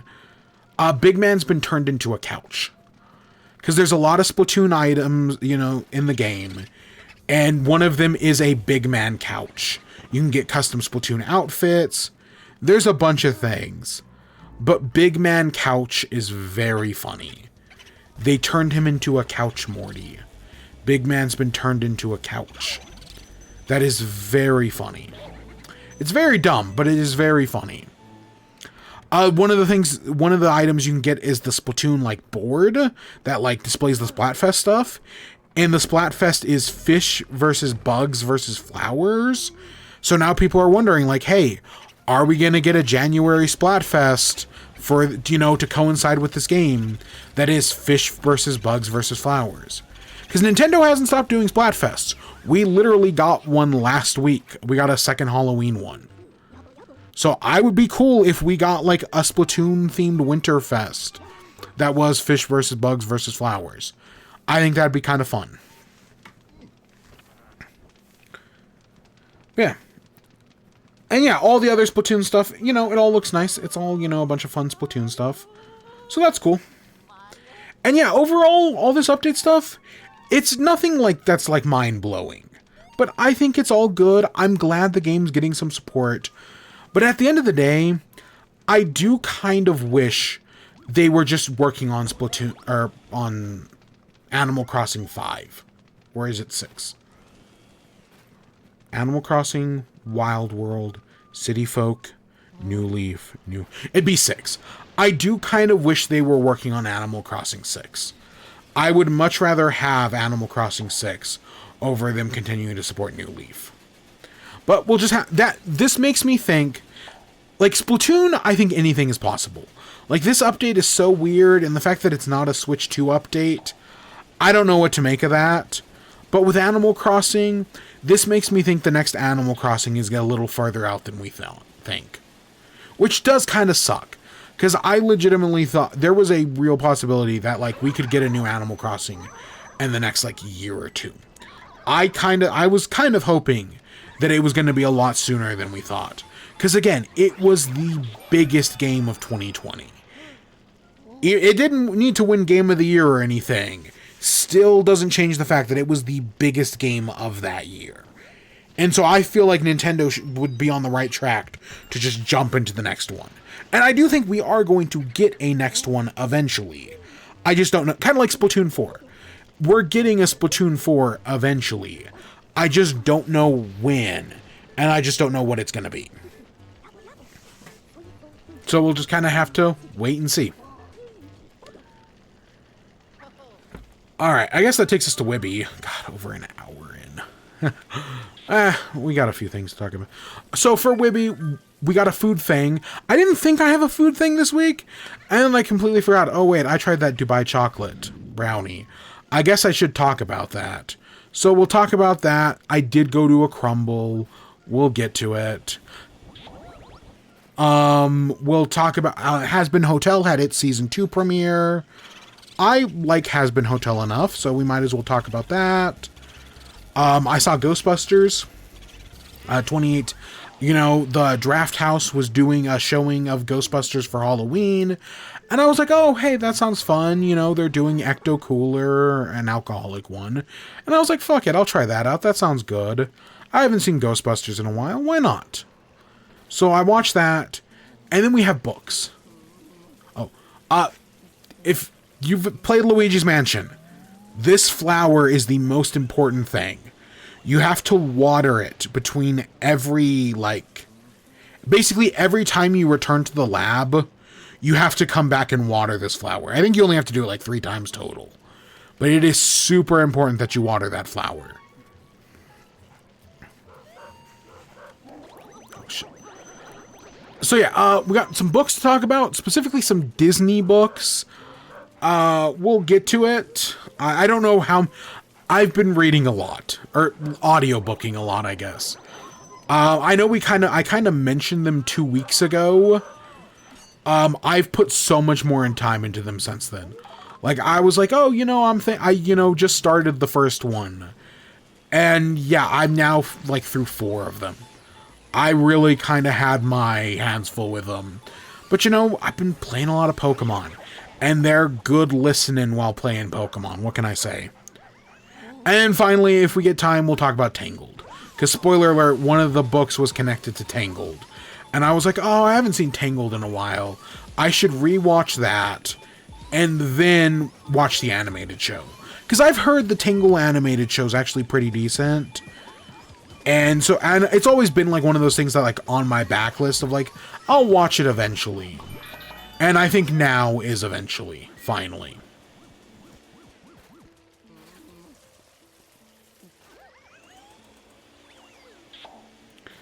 I need to pee.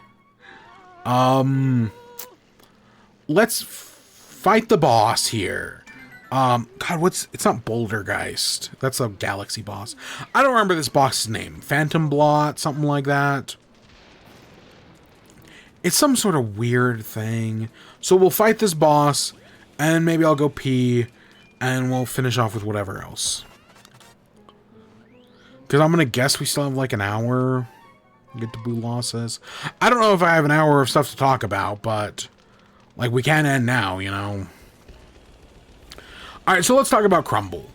Crumbl is very divisive for people. Some people really like Crumbl, some people really hate Crumbl. For a lot of people, they're a very sugary, very sweet, very doughy cookie, and because of that, people don't like them. Also, there's the whole thing with the Mormon church. Let's not worry about that. I just want to talk about the product. Because I admittedly I don't know enough about the Mormon to even get into that part. But, so... Crumbl, I personally like Crumbl. I'm not going to say they're my favorite thing ever. But I like them mainly because I like those things in a cookie. I like a, sweet cookie enough. There is definitely such a thing as too sweet. But I do also like a doughy cookie. That's my style. I like a good doughy cookie. So Crumbl's always, I've had a soft spot for him. To be fair, I think this is the first time I've gotten him in a year. They're not really something I go out of my way to get. But I was talking with a coworker, and they were talking about the Dubai chocolate brownie that Crumbl did. And they're like, oh, they brought it back this week. They've already had 2. They loved them. And they're like, oh, yeah, you should go get one. You'll probably because I was kind of interested the last time they did it. So, I'll be honest, I haven't had the Dubai chocolate. I know that's been a big trend this year. Everyone's hopping on the Dubai chocolate train. If you don't know what that is, it's basically chocolate with pistachios. And they use a pistachio paste, and it's just really popular this year. It's very trendy, and corporations like to make it because they use the Dubai chocolate label. They can charge more money for it. Like, there's this sense of like, oh, well, you know, it's from Dubai. That means it's elegant, so we can charge an extra, like, $5 for it. I do kind of think it is overpriced in some ways, but I'd never actually tried the Dubai chocolate until this. So this is a Crumbl brownie that's, you know, it's got a brownie base. It's got, like, the pistachio filling with, like, pistachio shavings in it. It's, can I be honest, it reminds me of peanut butter. The pistachio it's not exactly like peanut butter, but it's like if you made peanut butter out of pistachios, because, you know, it is a nut, it would taste like this. And then it's got a layer of chocolate on top. And overall, I liked the Crumbl pistachio brownie. If I had to compare it to anything, it kind of reminded me of a Gold Bar. If you've never had one, a Gold Bar is like a peanut butter bar.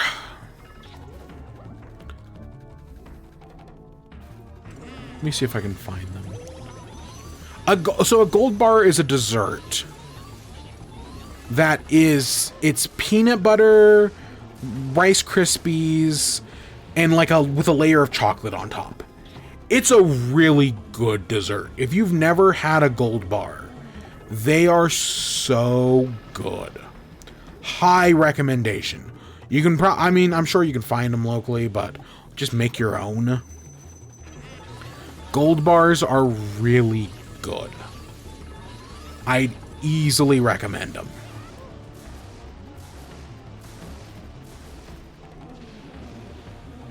So, this is basically the Dubai chocolate brownie. Reminds me of a Gold Bar, but instead of using peanut butter and, you know, like Rice Krispies, it's pistachio butter and pistachio shavings.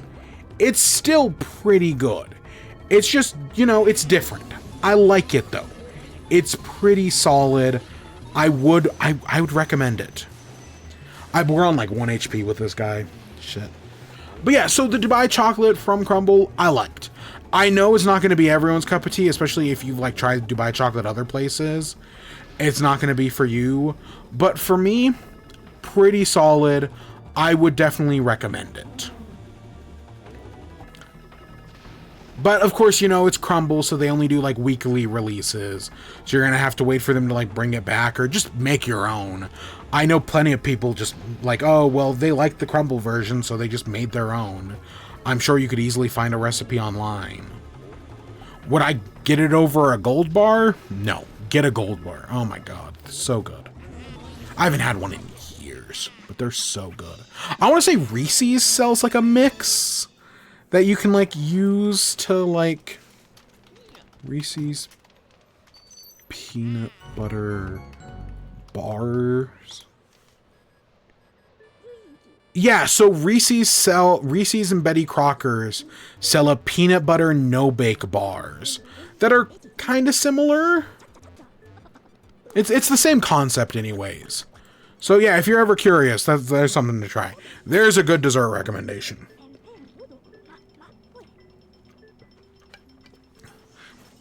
Alright, so we're putting our ghosts in. I gotta pee.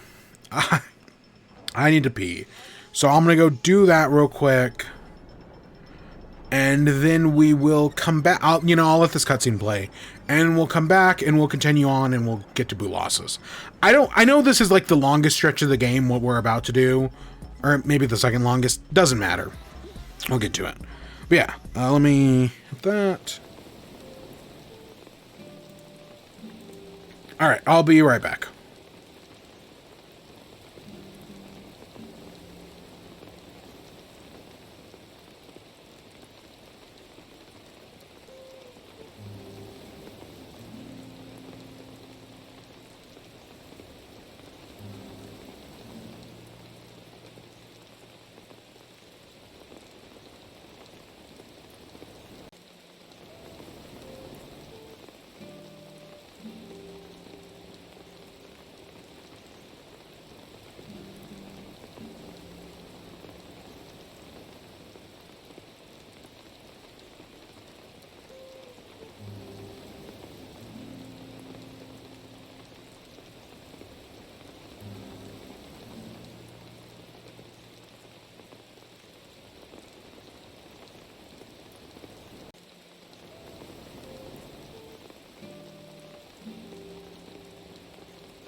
Okay, let me... Okay. So I did actually have another food thing that I didn't try, but we might talk about it next week. Is Mountain Dew flavored trolley gummies. Bogmeyer. His name is Bogmeyer. So Mountain Dew did a collaboration with Trolley, the gummy worm people, and they made trolley flavored Mountain Dew and Mountain Dew flavored gummy worms. I was at Walmart picking up Halloween candy yesterday. I saw them and was like, oh yeah, I'll buy those. And I was going to try them on stream tonight. But I have had so much sugar in the past like 24 hours that I'm like, nah, I'm good. We'll try it next week maybe. But I just couldn't tonight. It's too much. So yeah. I guess let's talk about Pokemon. So since last time, I have beaten Pokemon Legends ZA. I'm still working on, 100%ing it, catching all the Pokemon. It's a whole ordeal. Getting that shiny charm. I did do a little bit of shiny hunting. There's a mode where in Zone 3, there's like this mausoleum, and every time you enter and exit it, it literally counts as a loading zone.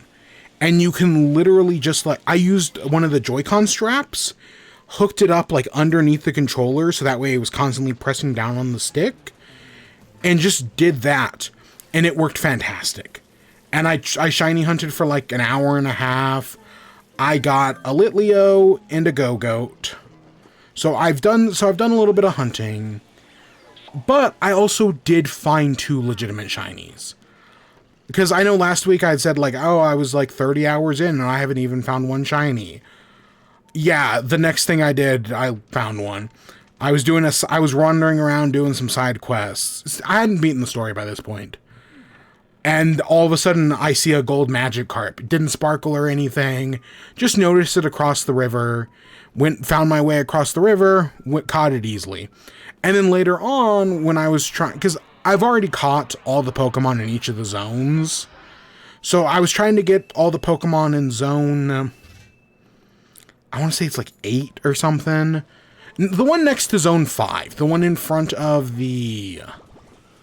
No, it's probably not 8. It's probably closer to 12 or 13. The one next to the Rust Syndicate, right next to Zone 5, there's a circular one. In that area, I was, just running back and forth to the bench.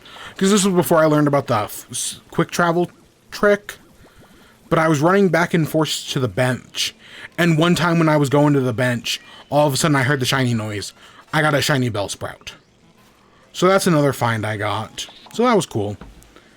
But yeah, so those are the 4 shinies I've caught. In the Mareep, which is a story quest. Not a story quest, but it's a side quest. Kind of like the Ponyta in Legends Arceus. But yeah, now that I've beaten Pokemon Legends CA, I do like it. I do think it is a good game. Yeah, it doesn't look that good. I honestly think it's fine. It was at one point, so everyone complains about how the balconies have no depth. They're all flat, all the walls are flat. There are some balconies that do have depth. And I'll be honest, when I first found one, I was like, oh, that's kind of weird. Because it doesn't, all the other balconies don't. But that's just semantics. Overall, I had a great time with the game. I had a lot of fun. I will be honest, I think I like Legends Arceus more. The big difference for me is that Legends Arceus is a game about capturing Pokemon, and battling is also there. This game kind of feels like the opposite. This is very much a game about battling Pokemon, and, showing off their new real-time combat system, kind of. And then you also can catch Pokemon along the way, because, it's a Pokemon game. Catching is still important.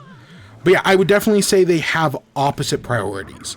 Legends Arceus puts capturing as the top priority, and ZA puts battling. And I care more about capturing, so that's why I'd say I like Legends Arceus more. But that's just my take. I still think it's a good game. For the most I don't want to get into any specifics because I don't want to get into spoilers. But for the most part, I liked the ending. I still, it is a Pokemon game. There is still a bunch of post-game stuff to do. There's a whole new tournament to do, which is going to be a whole thing. But I do like the post-game stuff. That is cool. I know for some reason, people really give a shit about Pokemon post-games. Like, they don't want Pokemon games to end. They want them to keep going. They want... Well, it used to be like the battle frontier. Nowadays, it's DLCs. The Pokemon Company doesn't do Battle Frontiers because they believe competitive Pokemon replace that. And I do think they're right, and people just haven't gotten along with the program. But that's just me.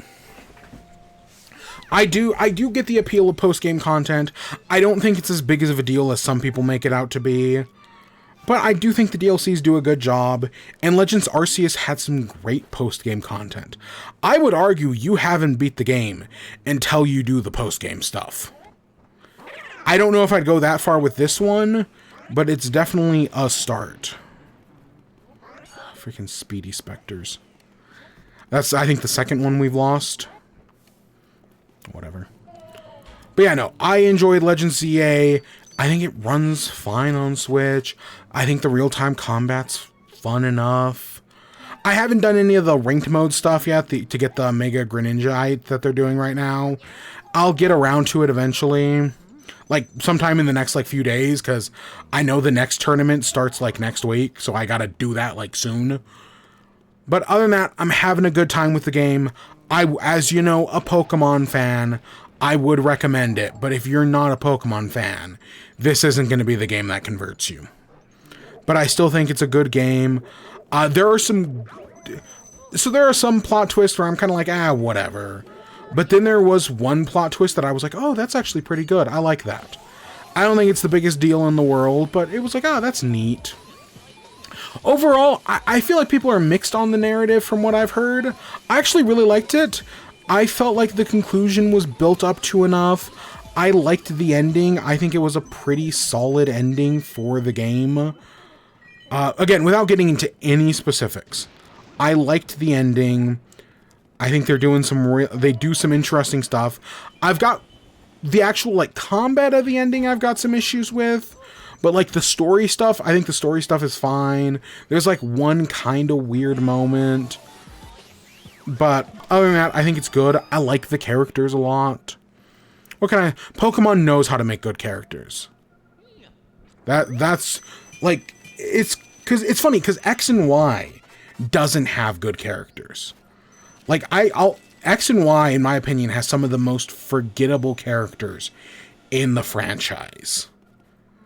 But I feel like after X and Y, they just kind of locked in starting at Sun and Moon, and they just never stopped. Pokemon has some fantastic characters. Yeah, so that's that. I'm having a good time. What else can I say? I don't know if the shiny hunting in this new one seems a lot more tedious, so I don't know if we're gonna do any shiny hunting in this new game, but I had to at least try it a little bit. And I had to try the other method as well. Alright, let's talk about Hazbin Hotel. So, Hazbin Hotel Season 2 premiered this week. 2 episodes.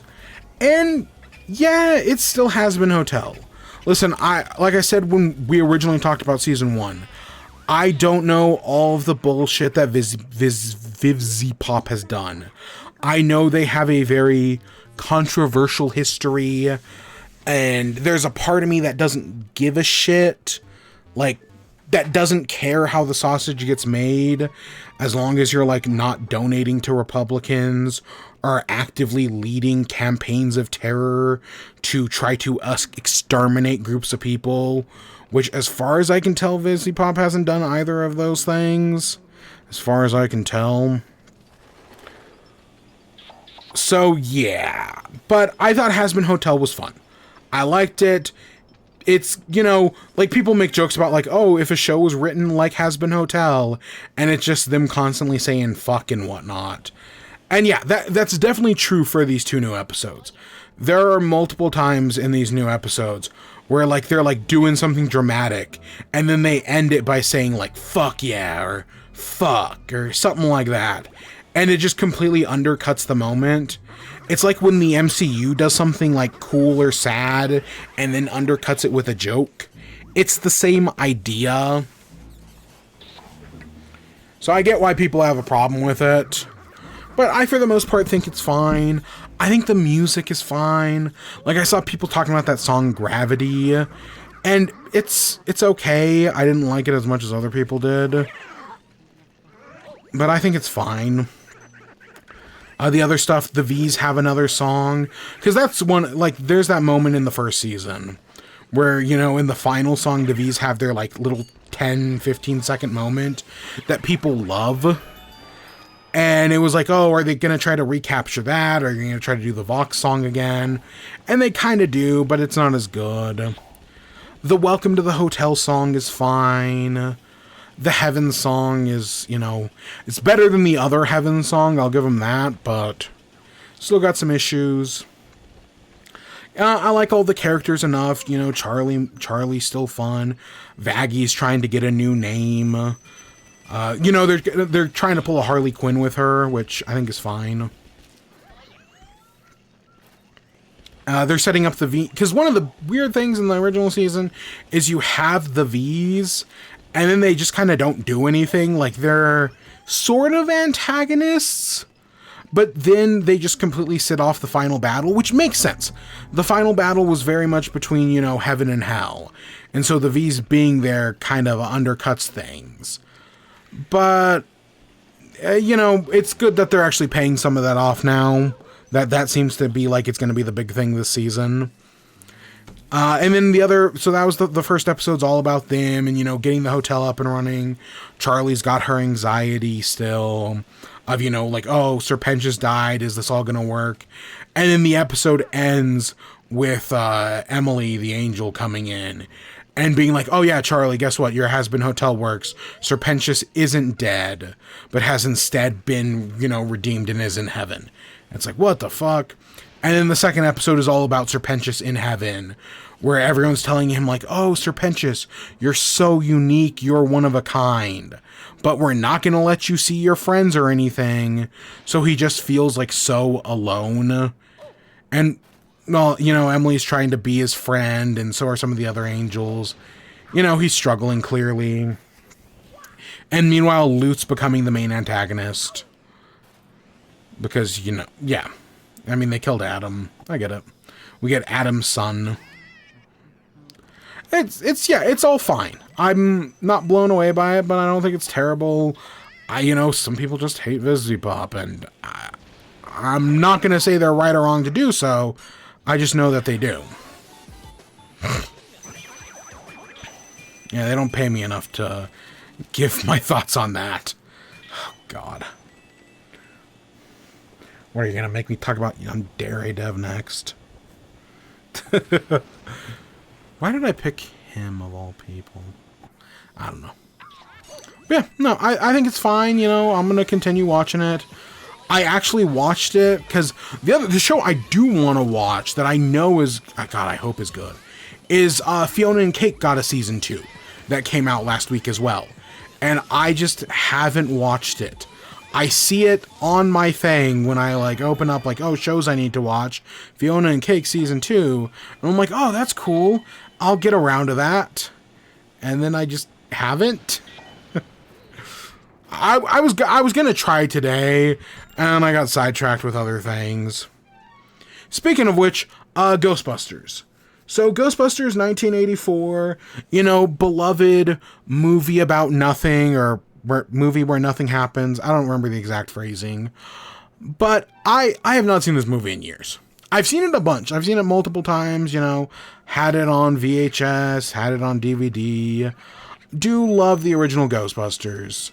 The second one, I don't really care for. I like the Statue of Liberty thing. I thought that was fun, especially as a kid. But Ghostbusters 2 is just kind of whatever. Ghostbusters 3, or Ghostbusters, I think, 2016, one of the most controversial movies of all time. Also a perfectly okay movie. Like, Is it better than 2? I don't know if I'd go that far. But I don't think it's any worse than 2. It is a perfectly fine movie that became one of the most controversial things in the world and had no reason to. There was no reason for Ghostbusters 2016 to be that controversial. I only say that because I'm now thinking of... Because I saw it in theaters, and I haven't seen it or thought about it since. But I do own it somehow. At some point I ended up with a copy of it. I think when you signed up for Movie Anywheres back in the day, they just gave you a free copy of it because nobody wanted it. But yeah, I'm thinking about it. I'm also probably thinking about watching 2, but you know, the Halloween season just kind of ended and I'm doing this all last minute. And then I like Ghostbusters Afterlife, the one from a few years ago with the kids on the farm. That one is good. I think that one's pretty good. That's the legacy sequel I wanted. Frozen Empire, on the other hand, I don't care what Greg Miller says. That movie sucked. I know we talked about that on this show. I bet I could even tell you the episode. Frozen Empire was not good. It kind of had the problem of, like, nothing happening until the climax, and the climax is over in, like, 10 minutes. I did not like Ghostbusters Frozen Empire. I don't care what people say. Ghostbusters Frozen Empire, Season 5, Episode 13 of this very show. So literally last year. So if you want my thoughts on that, you can go watch that. But Ghostbusters 1984 is really good. It is funny. It's entertaining. There's a lot more sex jokes than I remember. Admittedly, the one I did remember, which is where the ghost gives him the blowjob, is a dream. I did not remember that being a dream. But other than that, it's a good movie. It's fun. It's entertaining. Such a likable cast of characters. You know, Bill Murray. I'm gonna say Dan Aykroyd, but I worry I'm wrong with that one. Ivan Reitman. You know, good writing, good characters, good music. I forgot how much I love the music of the movie. Okay, Dan Aykroyd, Harold Ramis. Oh my God, Rick Moranis. Man, I miss Rick Moranis. I'm so glad he's coming back for Spaceballs 2. Because until watching this movie, I didn't realize how much I've missed Rick Moranis. Because he used to be such a staple back in the day. And yeah, it's been so long, and I get it. You know, he has no, if he never came back, that'd be fine. But the fact that he is, oh, I'm so excited. Ernie Hudson's great. A lot less of him than, for some reason I remember him having more, but no, he actually doesn't do that much in this. We'll have to go back and get that later. Sigourney Weaver is good. Yeah, it's just an all-around great cast, great writing. Good set pieces, you know, the original Slimer scene, the whole Stay Puft Marshmallow Man. Again, the climax is actually very short. Like, they go up, they shoot their beams at Gozer, they fight the Stay Puft Marshmallow Man, movie's over, climax is, 10, 15 minutes. But I still really, it's very charming, it's very likable, it's just an all-around good movie. It's fun, it's funny, and I say so there's a Patrick H. Willems video from years ago about how Ghostbusters is a movie about nothing. Or something along those lines. And so this is my first time having seen Ghostbusters since watching that video. And I was kind of like, yeah, let's, you know, is this really a movie about nothing? Or where, you know, nothing happens? And what I mean by that is that none of the characters have arcs. You know, Bill Murray starts the movie as like this sort of scientist con man who views science as a business. And he ends the movie as the sort of scientist con man who views it as a business, right? Egon is only in it for the scientific aspects. Ray is only in it for, you know, the mysteries of it. Ernie Hudson, it's just a job to him. Is he getting paid? That's good enough for him. And that, yeah, no, really, characters don't go through arcs. They don't change. The movie just kind of ends. But I think that's fine.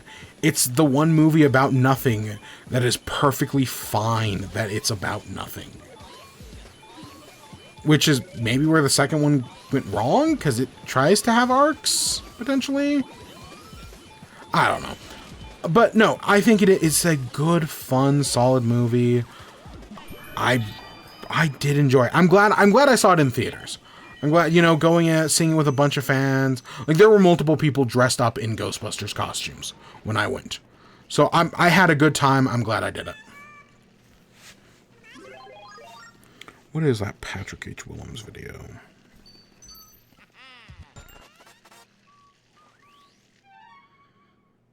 Ghostbusters. It's Ghostbusters, a movie about nothing. Yep. That video is 8 years old. God, I remember when it came out. That is YouTube a lot, though. Sometimes I look at a video and I'm like, oh yeah, that video released like, you know, 15 years ago. Like, the ultimate example is Yogscast. Like, I remember, like, Yogscast is like someone made a song about how Yogscast takes too long to release Shadow of Israfel episodes. And we haven't had a Shadow of Israfel episode in like 14 years. If not longer. And that song was made, you know, 13, 14 years ago. I keep accidentally hitting A when trying to suck in this booze. But yeah, I guess let's talk about books. So, there's a book series called Meant to Be. This is a series of books, I want to say published by Hyperion Disney, which is their publishing house. But they're definitely made in association with Disney. And they are modern retellings of Disney movies. So there are 5 of them. There's If the Shoe Fits, which is Cinderella. By the Book, which is Beauty and the Beast. Kiss the Girl, which is The Little Mermaid. And Tangled Up in You, which is Tangled. Which is less of a classic Disney movie, even though that one's also probably like 15 years old at this point. So the whole reason I got into these was because I've admitted in the past, I am a big fan of Cinderella. It is my favorite Disney movie. To an extent, I also do really like the remake. I think it's one of the better Disney remakes. But I like the idea of Cinderella. I'm a big fan of it. I like some of the adaptations. I know back in a previous episode, we talked about Geekerella. I think we've talked about Cinder at some point or another. I like Cinderella. What can I say? Yeah, I'm sure at some point we talked about it. I like Cinderella. And so when I saw like, oh yeah, Disney a few years ago put out like a modern day retelling of Cinderella, I was like, oh, that sounds cool. That sounds like fun. Yeah, sure. I'll pick it up and, you know, listen to it while playing. It was either Pokemon or Silk Song. I don't know. It's been a while. I finished this book like over a week ago now, because I was talking about, after doing The Inevitable Ruin, I was like, this is the next book I'm doing. It's not that long. I think it's like somewhere between like 6 and 9 hours. It's not that long at all. And so the premise of the book is, of course, it's Cinderella, but it's set in the modern day. And what I'm gonna describe, I think, is a fantastic idea. So it's Cinderella mixed with The Bachelor.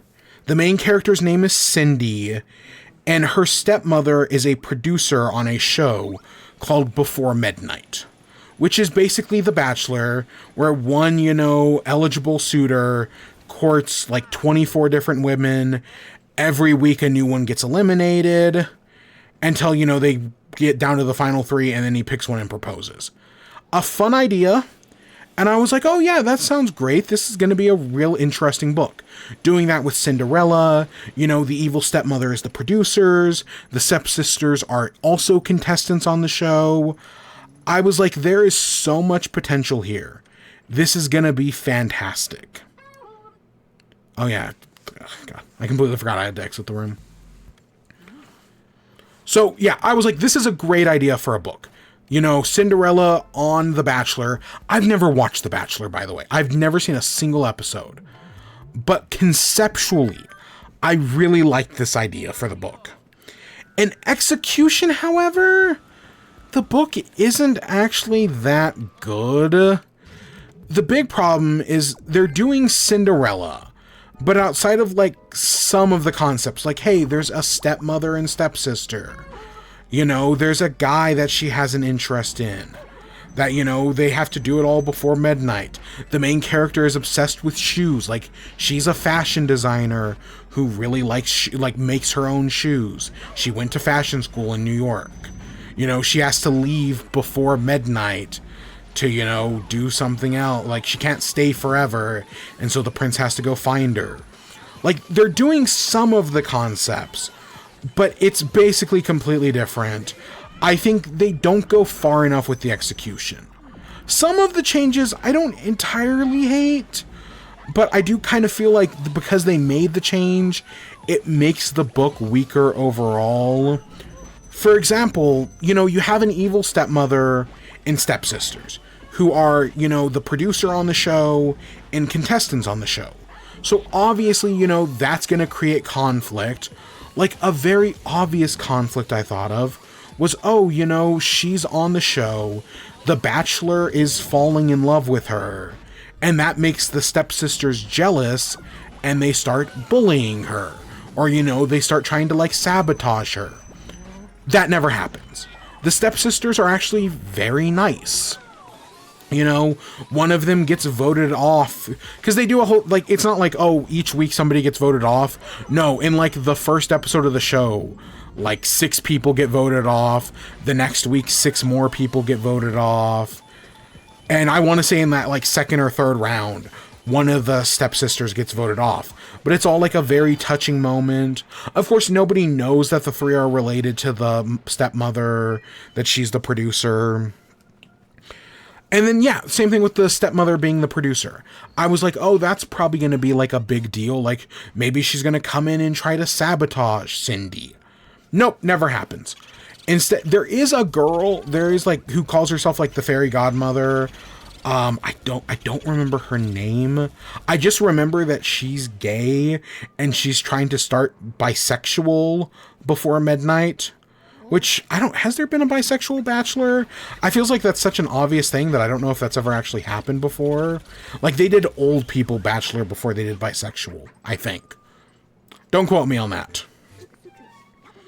Well, I guess that's what we have the grandchler for. Regardless, you get my point.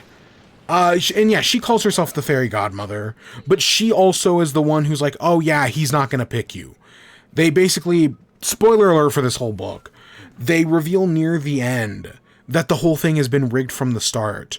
That basically from the beginning, they've been setting up the main guy with a girl named Sarah Claire, who's like a country girl, and that those two were always going to end up together.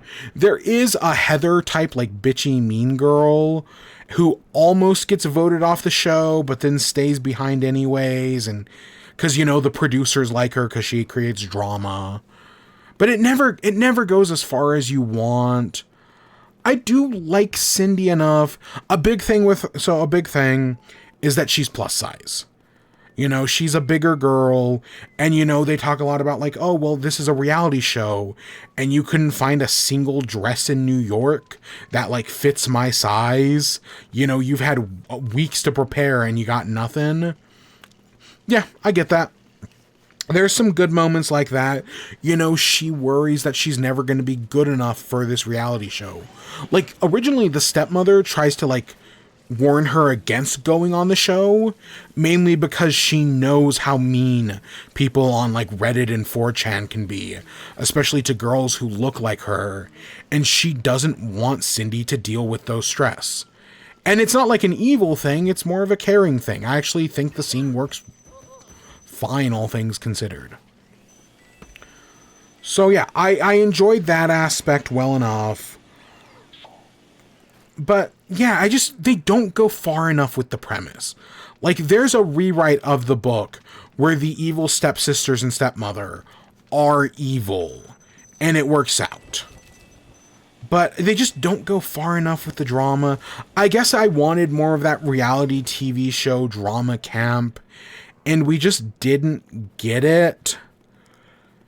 Still, I mean, I've read worse books, I'll tell you that. But I definitely wouldn't recommend it by any means. That's the thing.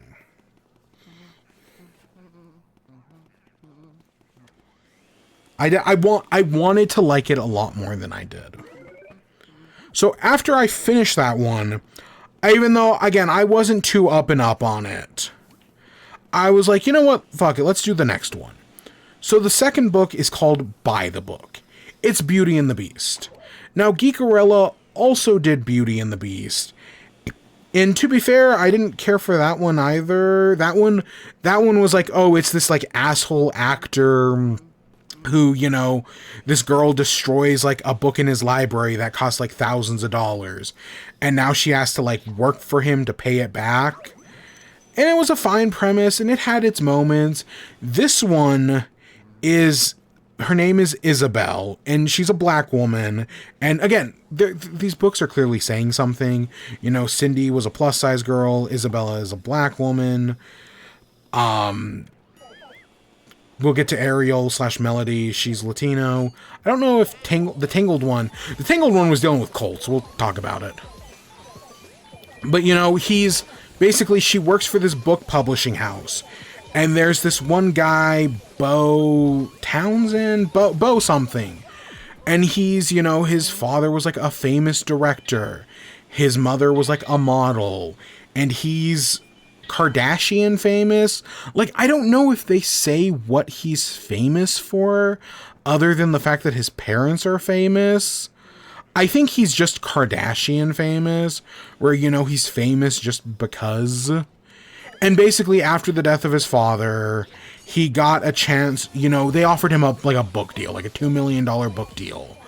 But in the 2 years, he's never written anything.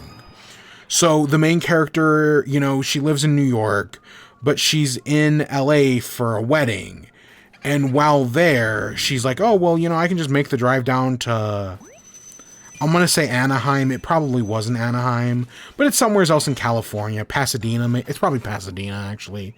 And she's like, oh, I'll go make the drive to his house in and see if I can actually, like, get him to write his book. And so she shows up, and he's, like, pissed at her. And basically says, like, oh, you want me to write the book? Then I expect you to stay here every day with me and give me, like, motivational speeches to get me to write. And, you know, he's just a real asshole. He's got a maid who's Mrs. Potts, who is actually, like, trying to hook them up the whole time. Because she realizes, like, he needs the help. And, you know, shit happens. He's an asshole to her. She runs away more than once. Eventually, one of her friends comes into town. And it's like, oh, you know, are you going to be an asshole to her as well? Because, you know, they eventually get closer together. Because Izzy, wants to be a writer herself, but never has actually done it. And so this is also her chance. And there is a good scene where, like, she's, like, reading his book as he's writing it. And is like, okay, there's clearly something you're not telling me here. Like, you need to inject some more, like, feeling into it. Make it personal. And he gets, like, really pissed off and tells her off. And she, like, runs away. Doesn't steal his car, but kind of does. It's a good moment. And yeah, I admittedly like their relationship more than, you know, Cindy and Henry, who I also had their cute moments as well, but because, you know, they're on The Bachelor, and they don't end up together.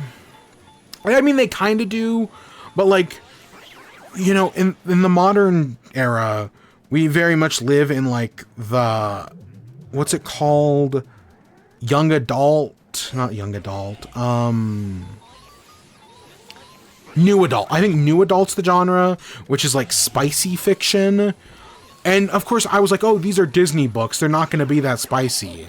So I was surprised by the book when they say fuck multiple times. And then they do sleep together. There is not a sex scene. They skip over the sex scene. But they did definitely have sex. So that surprised me. Yeah, that's in a Disney book. And it's in all of them. I think the only one it's not in is the first one. Each of the sequels has, you know, at least they mention they have sex. But, you know, we don't get a sex scene. This doesn't become, you know, what's the Ice Skater one? I'm amazed they gave that to us. What it Heart of Ice, Icebreakers. I think it's called Icebreakers.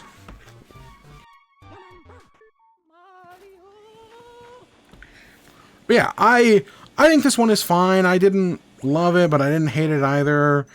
It, you know, it's Beauty and the Beast in principle. They do their moments. The parents never really come into play. There's not a villain either.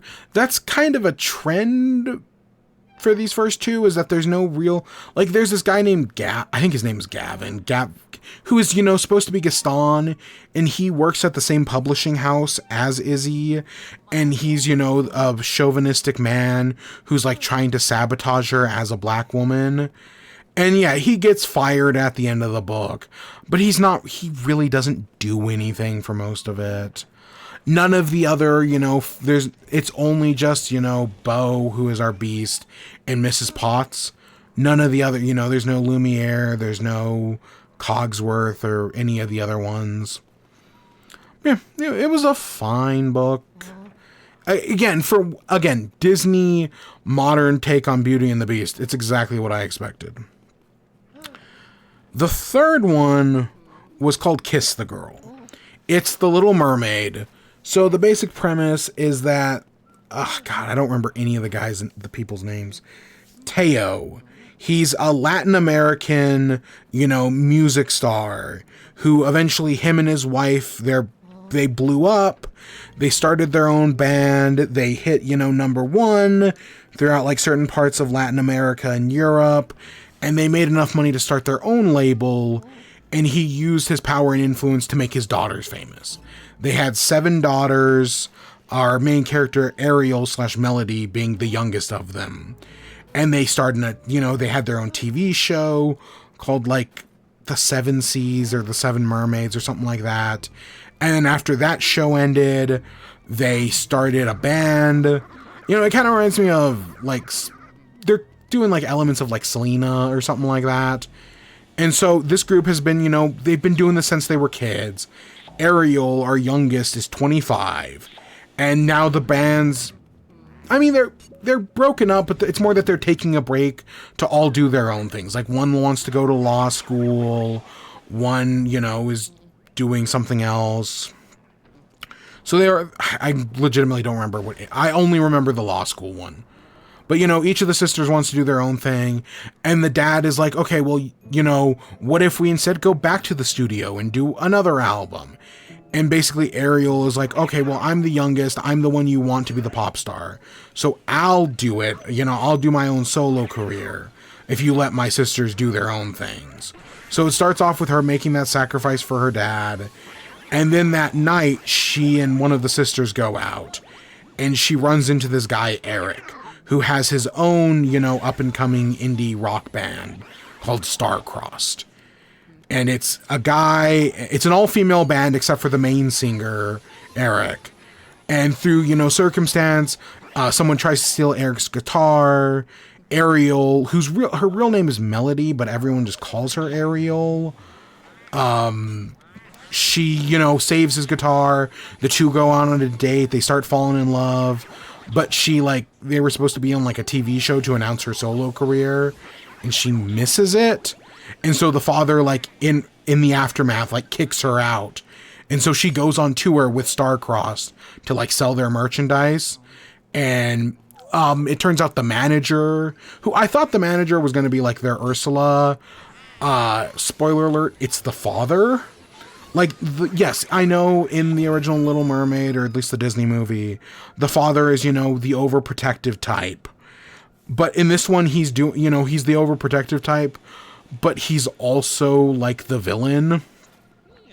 Like, he comes to Eric at one point and is like, I'll make you, you know, I'll sign you a 6-figure record deal and produce your next album if you fire your manager, who basically, they used to be in like a love triangle. The main character's dad, the main character's mom, and star-crossed manager all were in like a love triangle. And especially because I want to say the woman Ursula pretends to be is named Vanessa, and the manager's name is Vanessa. It's Garcia something, the manager's name. And so that's where the connection is, because immediately the manager knows who Ariel is. And she tells her daughter. And yeah, it's, you see them falling in love. I'd say this is, I don't know if I'd say this is the best one, but this is definitely more put together than the previous two. I guess I like the characters a little bit more. They're going on a tour. They come here at one point. That's cool. Even if after Austin, they just blow through a bunch of stops until they get to Vegas. Whatever. At least they came. In real life, no bands ever come here. Regardless, I like all the characters. There's a gay relationship. It turns out Vanessa's in love with one of the band members, but has been keeping it a secret. Ariel, at one point, she gets injured and Ariel has to sing for her or play guitar for her, something like that. So, everyone calls her Melody because Eric doesn't know. The only person who knows is the manager. So, they're like, oh, Melody's going up to sing. But then because of that, the father is able to figure out where she is and goes to Eric and makes him the deal. And, he once he finds out oh, you're, Ariel. Because that's another thing is that Eric, he's an indie rocker, quote unquote. He doesn't like, their Seven Sirens, which is their pop group, because he doesn't like that trashy pop stuff. And early on, he makes a bet that if he blows it with Ariel at a concert, he's going to have to sing a Seven Siren song. That's funny. That's just funny romance stuff. But yeah, in Vegas, they have sex, and then it immediately all blows up in their face because the dad comes in, makes him the offer. He ends up turning it down, which she doesn't know. Ariel hitchhikes her way back to New York to meet up with her sisters, who are, pulling a quintessential quintuplets and trying to go independent from their father. And then they sue their father for control over their record label. That's kind of how, again, the whole father being Ursula. At the end, the father is the villain. He just plays the villain straight up. And in the end, Ariel goes and meets up with Eric. They confess their love to each other. All's well that ends well. I liked it. I would say it was the best one so far. I enjoyed it. It has some cute moments. Some of the tension's good.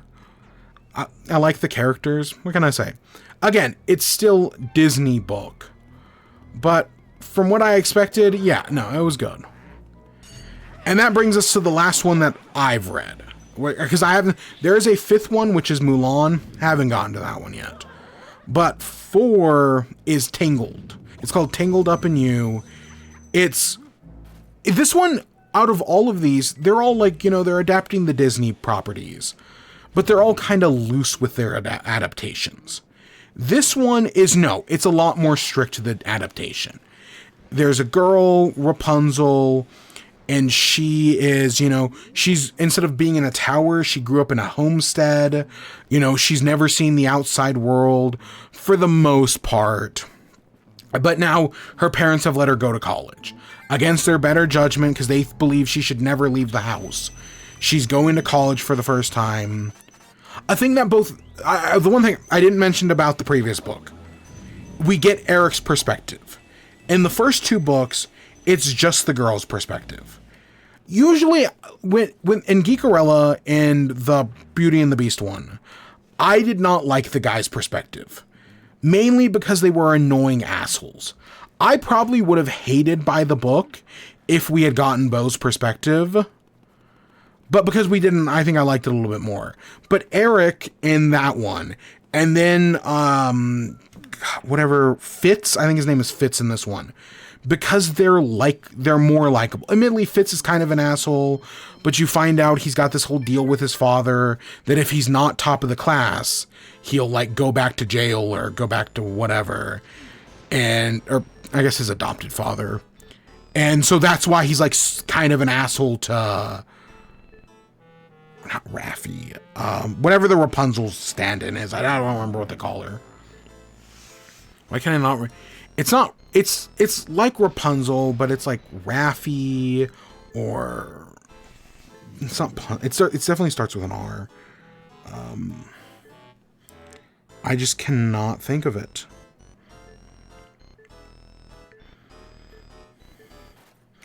Give me a second. I'm just mashing through these cutscenes. Ren. Her name is Ren. So yeah, Ren's grown up in this sheltered life, but you know, she's read a lot of books. Because in the Tangled movie, she's an artist. You know, she's got nothing to do in her tower but paint.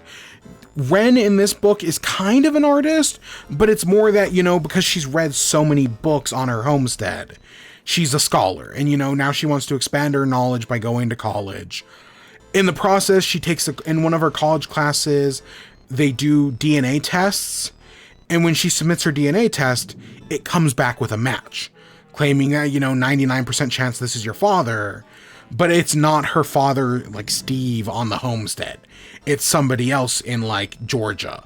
So when she finds out that Fitz is taking a road trip to Nashville, she's like, oh, let me, you know, she blackmails him to tag along, to take her to Nashville, and then she'll like take the bus to Georgia.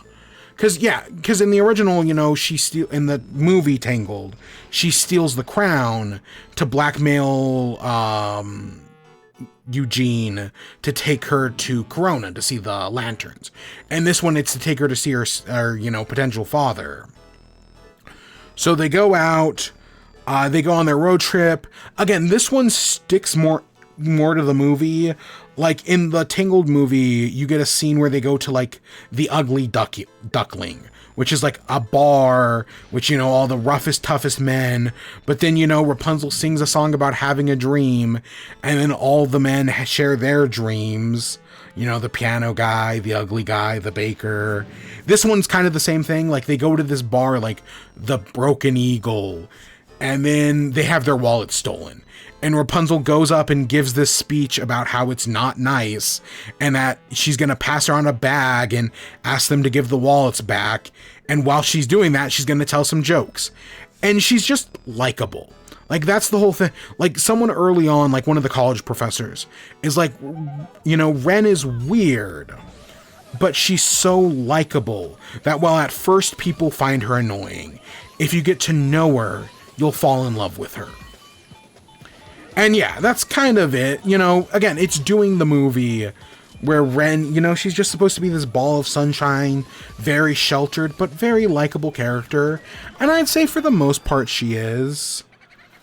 But yeah, eventually, again, spoiler alert for this whole one, they eventually get to Nashville. You find out that the guy is trying to get a job at a law firm, Fitz, because he wants to become a lawyer to take down his father.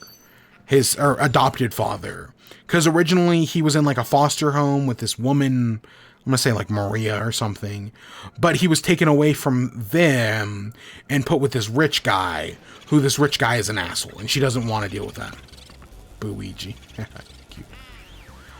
So yeah, but you know, eventually he drives her to Nashville, or to Atlanta, and right as she gets there, the evil stepmother Gothel shows up and is like, oh, the reason why I knew exactly where you were going was because I dated, that guy is your real father, but he's an abusive asshole.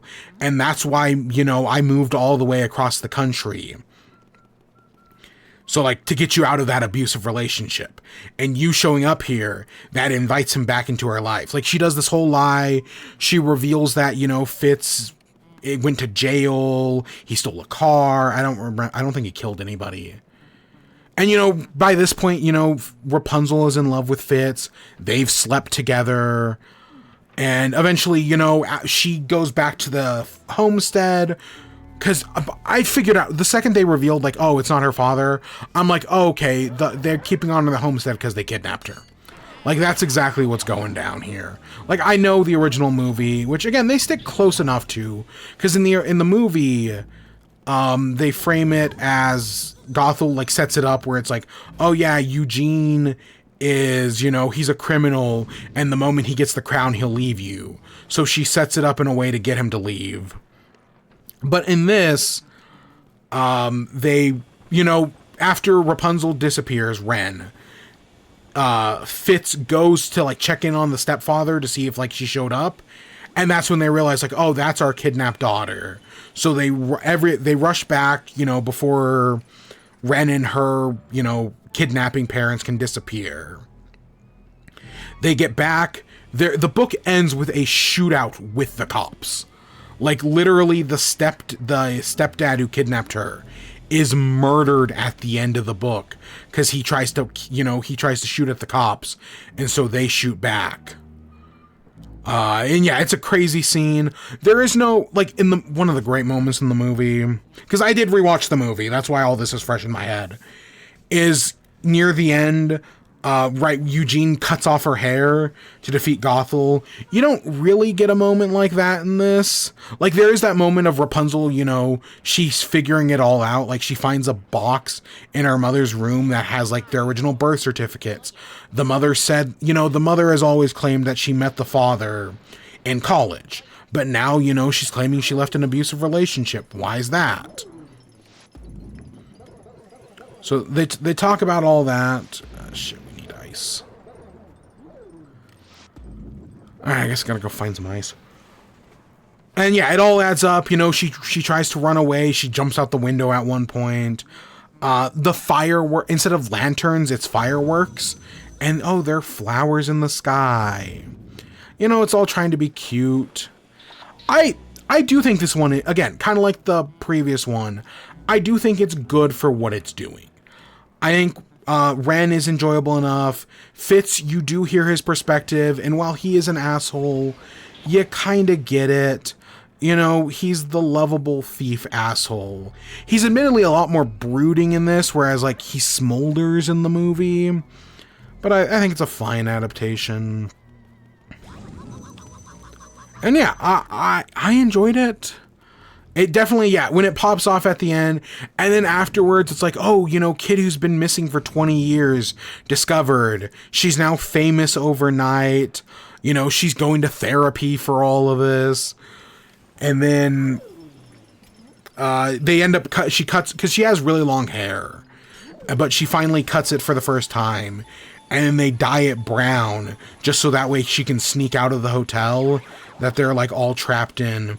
So that way, you know, the paparazzi don't recognize her. Yeah. It's, you know, I bought the relationship enough. I was invested enough. Like, by this point, I was, you know, I think I beat Pokemon while finishing this book. I was doing both at the same time. But I was having a good time. I was having a good time. I definitely, that ending, I do like. You know, it gets dramatic. I'm surprised they actually kill the guy. Like, it gets, like, because, you know, she's in the bushes. They don't want her to see the guy being gunned down. But, you know, the real father and Fitz knows it's happened. They changed Fitz's name. I feel like they could have left it as Eugene. But no, they changed it to Edward. But, whatever. But no, I think it is a good, you know, again, it's a good adaptation. And that just leaves one more, which is the Mulan one, which I'll probably get to. I've got another credit on Audible. So, yeah. I don't know, I need to get back to Silk Song. I'm putting so much time into Pokemon that I haven't touched Silk Song in like 2 weeks. There's just so much to do in so little time. I guess, so while we're on the subject of Tangled, because yeah, there's our boss fight door. I do want to start the Tangled animated series. So there's a Tangled animated series that I've heard is good. And they did, I remember watching, like, they did like a made-for-TV movie, Tangled Before Ever After. And I did sit down yesterday and rewatched that. And, yeah, it was fine enough, you know, Rapunzel, you know, she's she's got her parents. The mom is voiced by Julie Bowen, who is the mom from Modern Family, and I can't unhear it. Like, I can only hear the mom from Modern Family. But there, you know, Rapunzel is gonna be princess, and she's nervous because, you know, she's lived her entire life sheltered away in a tower. Eugene, meanwhile, has traveled the world and is now ready to settle down, whereas Rapunzel wants to explore. And that's where the conflict comes from. Like, he proposes to her and is like, oh, are you ready to spend your whole life here together in you know, this one place, never leaving? And she freaks out and runs away. They go to the place where they found the original Sundrop flower, and there's all like these spiky rocks, and that's something. I don't know. They haven't explained shit yet. I'm sure they get to that in the show. But because she touches the spiky rocks, it like has some sort of connection to her hair. And so all of her blonde hair grows back, and she tries to hide it from her father. Doesn't work out. Her father almost gets like kidnapped or killed, but she's able to save him. And yeah, that's kind of where the movie ends. It was fine. You know, it helps that I like the characters. I like Eugene. You know, he's going for very much like Gentleman Thief. I like their relationship. I like that it's not like, oh, you know, let's reset their relationship. Let's just have them be friends. No, like, they're legitimately dating, you know. He proposes, and she says no. She doesn't say no. She says not yet. So, like, they're definitely gonna get there eventually. That is my hope that, you know, that's gonna happen sooner or later. But, you know, now that I've watched this made-for-TV movie, now it's time to actually watch the show. I'd seen this movie before, probably when it released, but I haven't seen any of the show. So I'll get around to that, and maybe next week we'll talk about it. Maybe. I guess any miscellaneous stuff? So, this is... At the very beginning, I said I almost picked the European version for a second. Not because of confusion. I want to say in the European version of the game, this boss fight is different. I want to say in the European version, this boss fight, you're like riding around on the poltergust?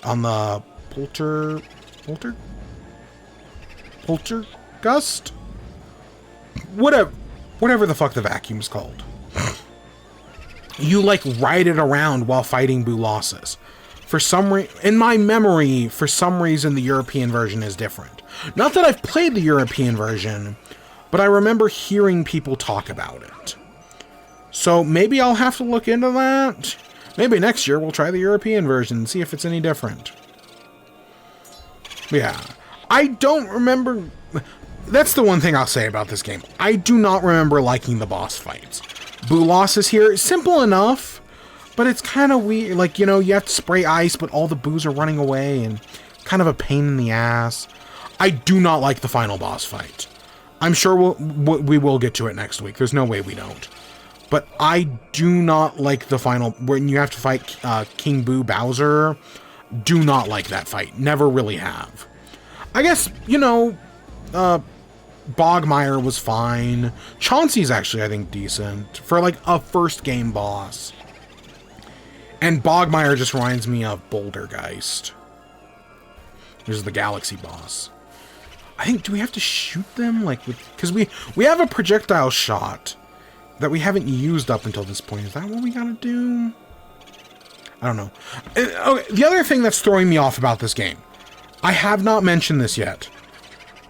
The C-stick to, like, move around your, like, poltergust is inverted. So when I press down, it moves up. It's like a flight stick. When you press down, it goes up. And when I press up, it goes down. And it's just throwing me off. I don't know. That might be how it works in the other games, but I don't think it is. And so I'm getting all sorts of messed up right now, because I keep, like, pushing up and it's sending the thing down, or vice versa. And it just feels wrong. I haven't talked about it this entire time, but that's been throwing me off literally for the past, like, 2 hours. Is that the poltergust does not work how I want it to.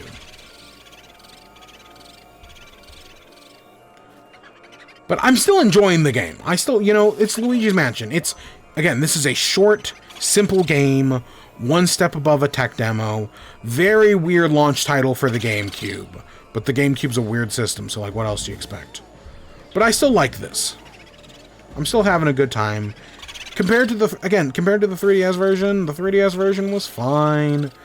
I don't remember having the inverted control issue in the 3DS version. But then again, you only have one stick in the 3DS version.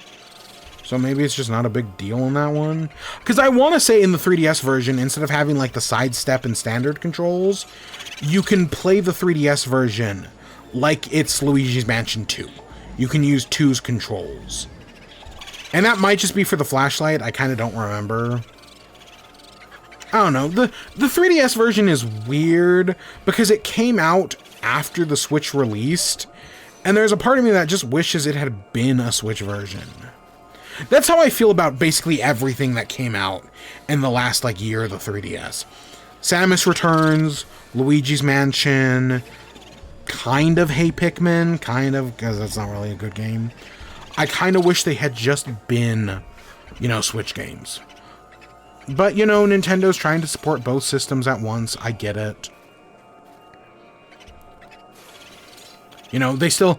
Because that's the one thing. Like, when it comes to PlayStation and Xbox, they did not... The PlayStation and the PS4 and Xbox One got support for years after release. The Switch, I don't think... Probably, you know, Tomodachi Life and Rhythm Heaven Groove are going to be the last two Switch games. I think from there on out, everything else is going to be Switch 2 only. You know, I mean, we've got Hyrule Warriors, which I think is both. I think. Don't quote me on that. Actually, no, I think I'm completely wrong. Metroid is both. So we've got Metroid, which is both, but Hyrule Warriors and Kirby are only Switch 2. Which... I was thinking about it the other day. I'm going to buy Kirby digitally. I know I mentioned this with, like, Mario Kart, that, you know, for certain games... Well, I am mostly a physical collector. There are certain games that I want that, like, if I'm going to play this game every day, or almost, I'd rather have it physically. Or I'd rather have it digitally. Like, Pokemon, I'm going to play Pokemon for, like, another week or two. And then I'm going to move on to the next thing. You know, Age of Imprisonment. Or, you know, maybe I'll finally get around to Ball Pit. Whereas with this, you know, I don't need stuff like that. But like Mario Kart, Splatoon, I regret buying Smash Bros. Physically. If I could, you know, if it ever like went on sale, I might consider buying digital Smash Bros. But it never will go on sale, so I'll never have to worry about it. But yeah, I'm very much like, yeah, let's buy digital games. Or, to an extent. Like, I understand, like, starting with the 3DS, I kind of started to get, okay, this is why people like digital games. I don't do it all that, for, like, mainline stuff, I don't do it all that often. But every once in a while, it's like, yeah, you know, I'm gonna buy, like, Age of Imprisonment digitally, or physically. I'm gonna buy Metroid physically, but I'm probably gonna buy Kirby digitally. At least, I was thinking about that this week. Or, well, after the Direct. I guess this takes us to the outro. What's coming up in the future? Again, Age of Imprisonment comes out next week. I'm not streaming it. We are going... I know we started Kirby last week. We did, like, the first 4 worlds. I think we have, like, 3... I want to say that game has 7 worlds, which is, I know, a little weird, but I think it's 7. So we'll boot up that next week. Or next week we will finish Luigi's Mansion. We did half the game today. If I had to guess, it's going to take another 2 hours. And unless some major news breaks, I think we can just save it for next week. We'll do Luigi's Mansion. We'll finish that off. And then we'll finish Kirby. After that, I have no fucking idea. I got a silver on the twins. Oh, that's weird. But no, I mean, I had fun playing it tonight. We're not doing any of the sequels. I don't plan... Again, I did not like Luigi's Mansion 2 playing it the second time. Oh yeah, I forget the twins are named after the Wright brothers. I have no idea. At some point, I want to do some 3DS stuff. Or maybe some DS stuff. Like, because I kind of, you know, we did New Super Mario Bros. Wii. I kind of want to do New Super Mario Bros. 2. So I'm definitely thinking about that. Same thing with 3D Land. Like, I haven't touched 3D Land in years. Maybe I'll give that one another go. Yeah. Another thing that I was going to do this week and then just forgot was, there's this trend I've been seeing on TikTok and also on, like, Twitter. That's like, hey, here are 10 games to get to know me. And I was like, oh, you know, maybe I'll, you know, Kinda Funny did it on their podcast. Because again, I like Kinda Funny. I was like, oh, you know, maybe I'll do that. I started writing a list. I wrote down 7. And I just didn't finish it. So maybe I'll finish it next week. And yeah, maybe, because we haven't done a topic in a long time. Because, you know, news and whatnot, and topics are a thing. But maybe we'll do a topic next week and talk about, you know, 10 games to get to know me, which is different than the 10 best games I played or my top 10 favorite. At least I'm going to think about it like that, or at least try to. There's definitely going to be some overlap. So I'm trying, so I saw, right, we can change controls. Is there a way for me to change the joysticks so that way they're like switched?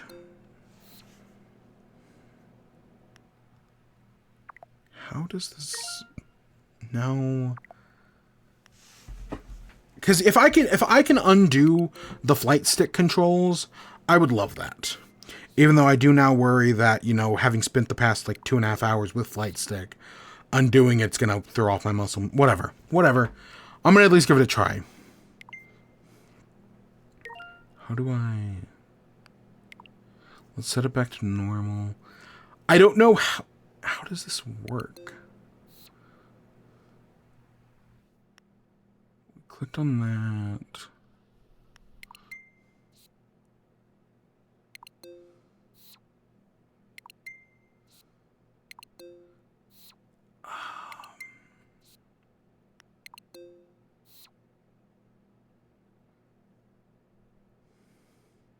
Because why is it just taking... Oh... Okay, so I select it once, and then I have to select the control? Or like what, I select it once, and then I have to select what I want it to be, I think? So that should have flipped it? I think I did that right. Now how do I get out of here? Can I just, will that work? Okay, I think that flips it. Yeah, okay, that works now. So when I press up on the stick, it moves the vacuum up, and when I press down, it moves it down. Okay, that's good. That's what I'd want it to be. Yeah, that just feels more natural. I think that's how it works in the later games. I kind of forgot it was inverted in this one. At least that's what I'd consider inverted.